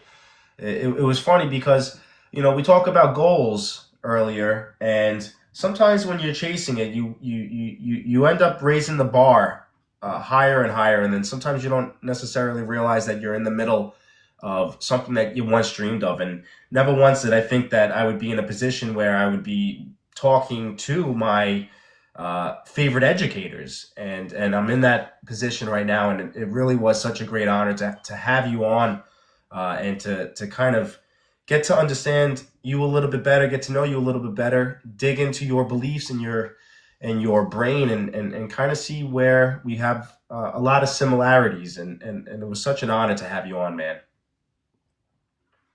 Well, I appreciate it. I'm very honored to be on your program. I'll probably try to take the video and share it on a replay for my YouTube or maybe X. But this has been fantastic. Again, great honor to be on TikTok for the first time ever. And I mean, I don't know the amount of viewers and all, but one thing I do see here is I think we started off with a certain amount of likes, and I see now we're almost at 104,000 likes, if I'm not mistaken. That's incredible. So you're doing something right, and it's very eye-opening. And for me, you know, just to give you guys some transparency, if you're wondering why all of a sudden now reaching to some of these other platforms, is because I was suspended on YouTube for 1 week. Some people feel as though that it was because I was revealing too much or whatever, but you know, I got suspended for 1 week, a strike. I got off that suspension Saturday night. Wasn't able to create any YouTube content, not even make a community post, if you can imagine this, for 1 full week because they said I created dangerous and a harmful behavior. I'm like, what's so dangerous about talking about crypto and you know, whatever. But anyway, I narrowed down to what it was, and hopefully I won't have any more strikes because I had to start over before with YouTube, and I'm not looking to start over a third time. But it was a wake up call to branch out to other platforms, whether it's TikTok, Patreon, X, you name it. But very encouraging to see what you're doing here and your following that you have here, Blockchain Bully. Very, very, very awesome. So you keep up the good work and your passion. I see that you're a very kind, clean-cut man, and I think nowadays in this day and age, you know, we need to see more people like yourself. So you keep up the great work. I love your office there. Looks great. You got like a comfy gamer chair, and anyway, you're a very nice gentleman. Thank you so much for what you provide to people in this space. I wish you nothing but you know, the utmost success with your journey and also your audience. And I just want to say to everybody, thank you so much for taking the time with us both. I know this was quite the extended interview. We started off, I think, at 6:30 Eastern, 3:30 Pacific, and here it is. I'm on Pacific time, so it's literally 7:15. So you know what? We went almost 4 hours. My goodness, right? This I've was done before. an Apex interview, you know? Yeah, absolutely. So I just want to thank you all again. You guys are awesome. And again, if you happen to be on YouTube, if YouTube's your thing, you can check out my deep dives there. I can be followed at MaximusCrypto 2690, or you just type in, you know, MaximusCrypto Jasmy, MaximusCrypto XRP, MaximusCrypto QNT, and usually it will narrow it down. You'll see my channel. And if you're following the right guy, you'll be the guy that has almost 34,000 subscribers on YouTube, because there might be some fake ones. I don't know. And then on X, I'm at DPG Maximus, and I have the blue check mark next to my name, and I have about a little over 10,000 on the following. So the reason why I mention that is not because it's a flex, it's because I want you to follow the right account, because there's some fake ones out there. But other than that, that's about it. And who knows, maybe we could do a collaboration again, and I can introduce you to my community. But I won't keep you guys any more further. I actually have another meeting coming up in 14 minutes, ironically, my goodness. Yes. Yeah, so thanks again, everybody. My brother, Yeah. I absolutely appreciate you coming on, and we're going to have to work something out where maybe I get you and Apex Crypto Consulting to come onto this platform, and we'll work with growing you on here as well, because people absolutely love the both of you guys, because you have such deep knowledge and understanding, and you're relatable, and you can articulate it in such a great way to people that people understand it, and you're honest about it. You have integrity, and you have honor about it. Maximus, thank you so much for joining, brother. I love you, man. I wish you the absolute best with your success, bro. I love you too, brother. I really appreciate that. And thanks again, everybody. May you all have a blessed rest of your night, and may the Lord Jesus bless you all. Thanks again. Good night, everybody.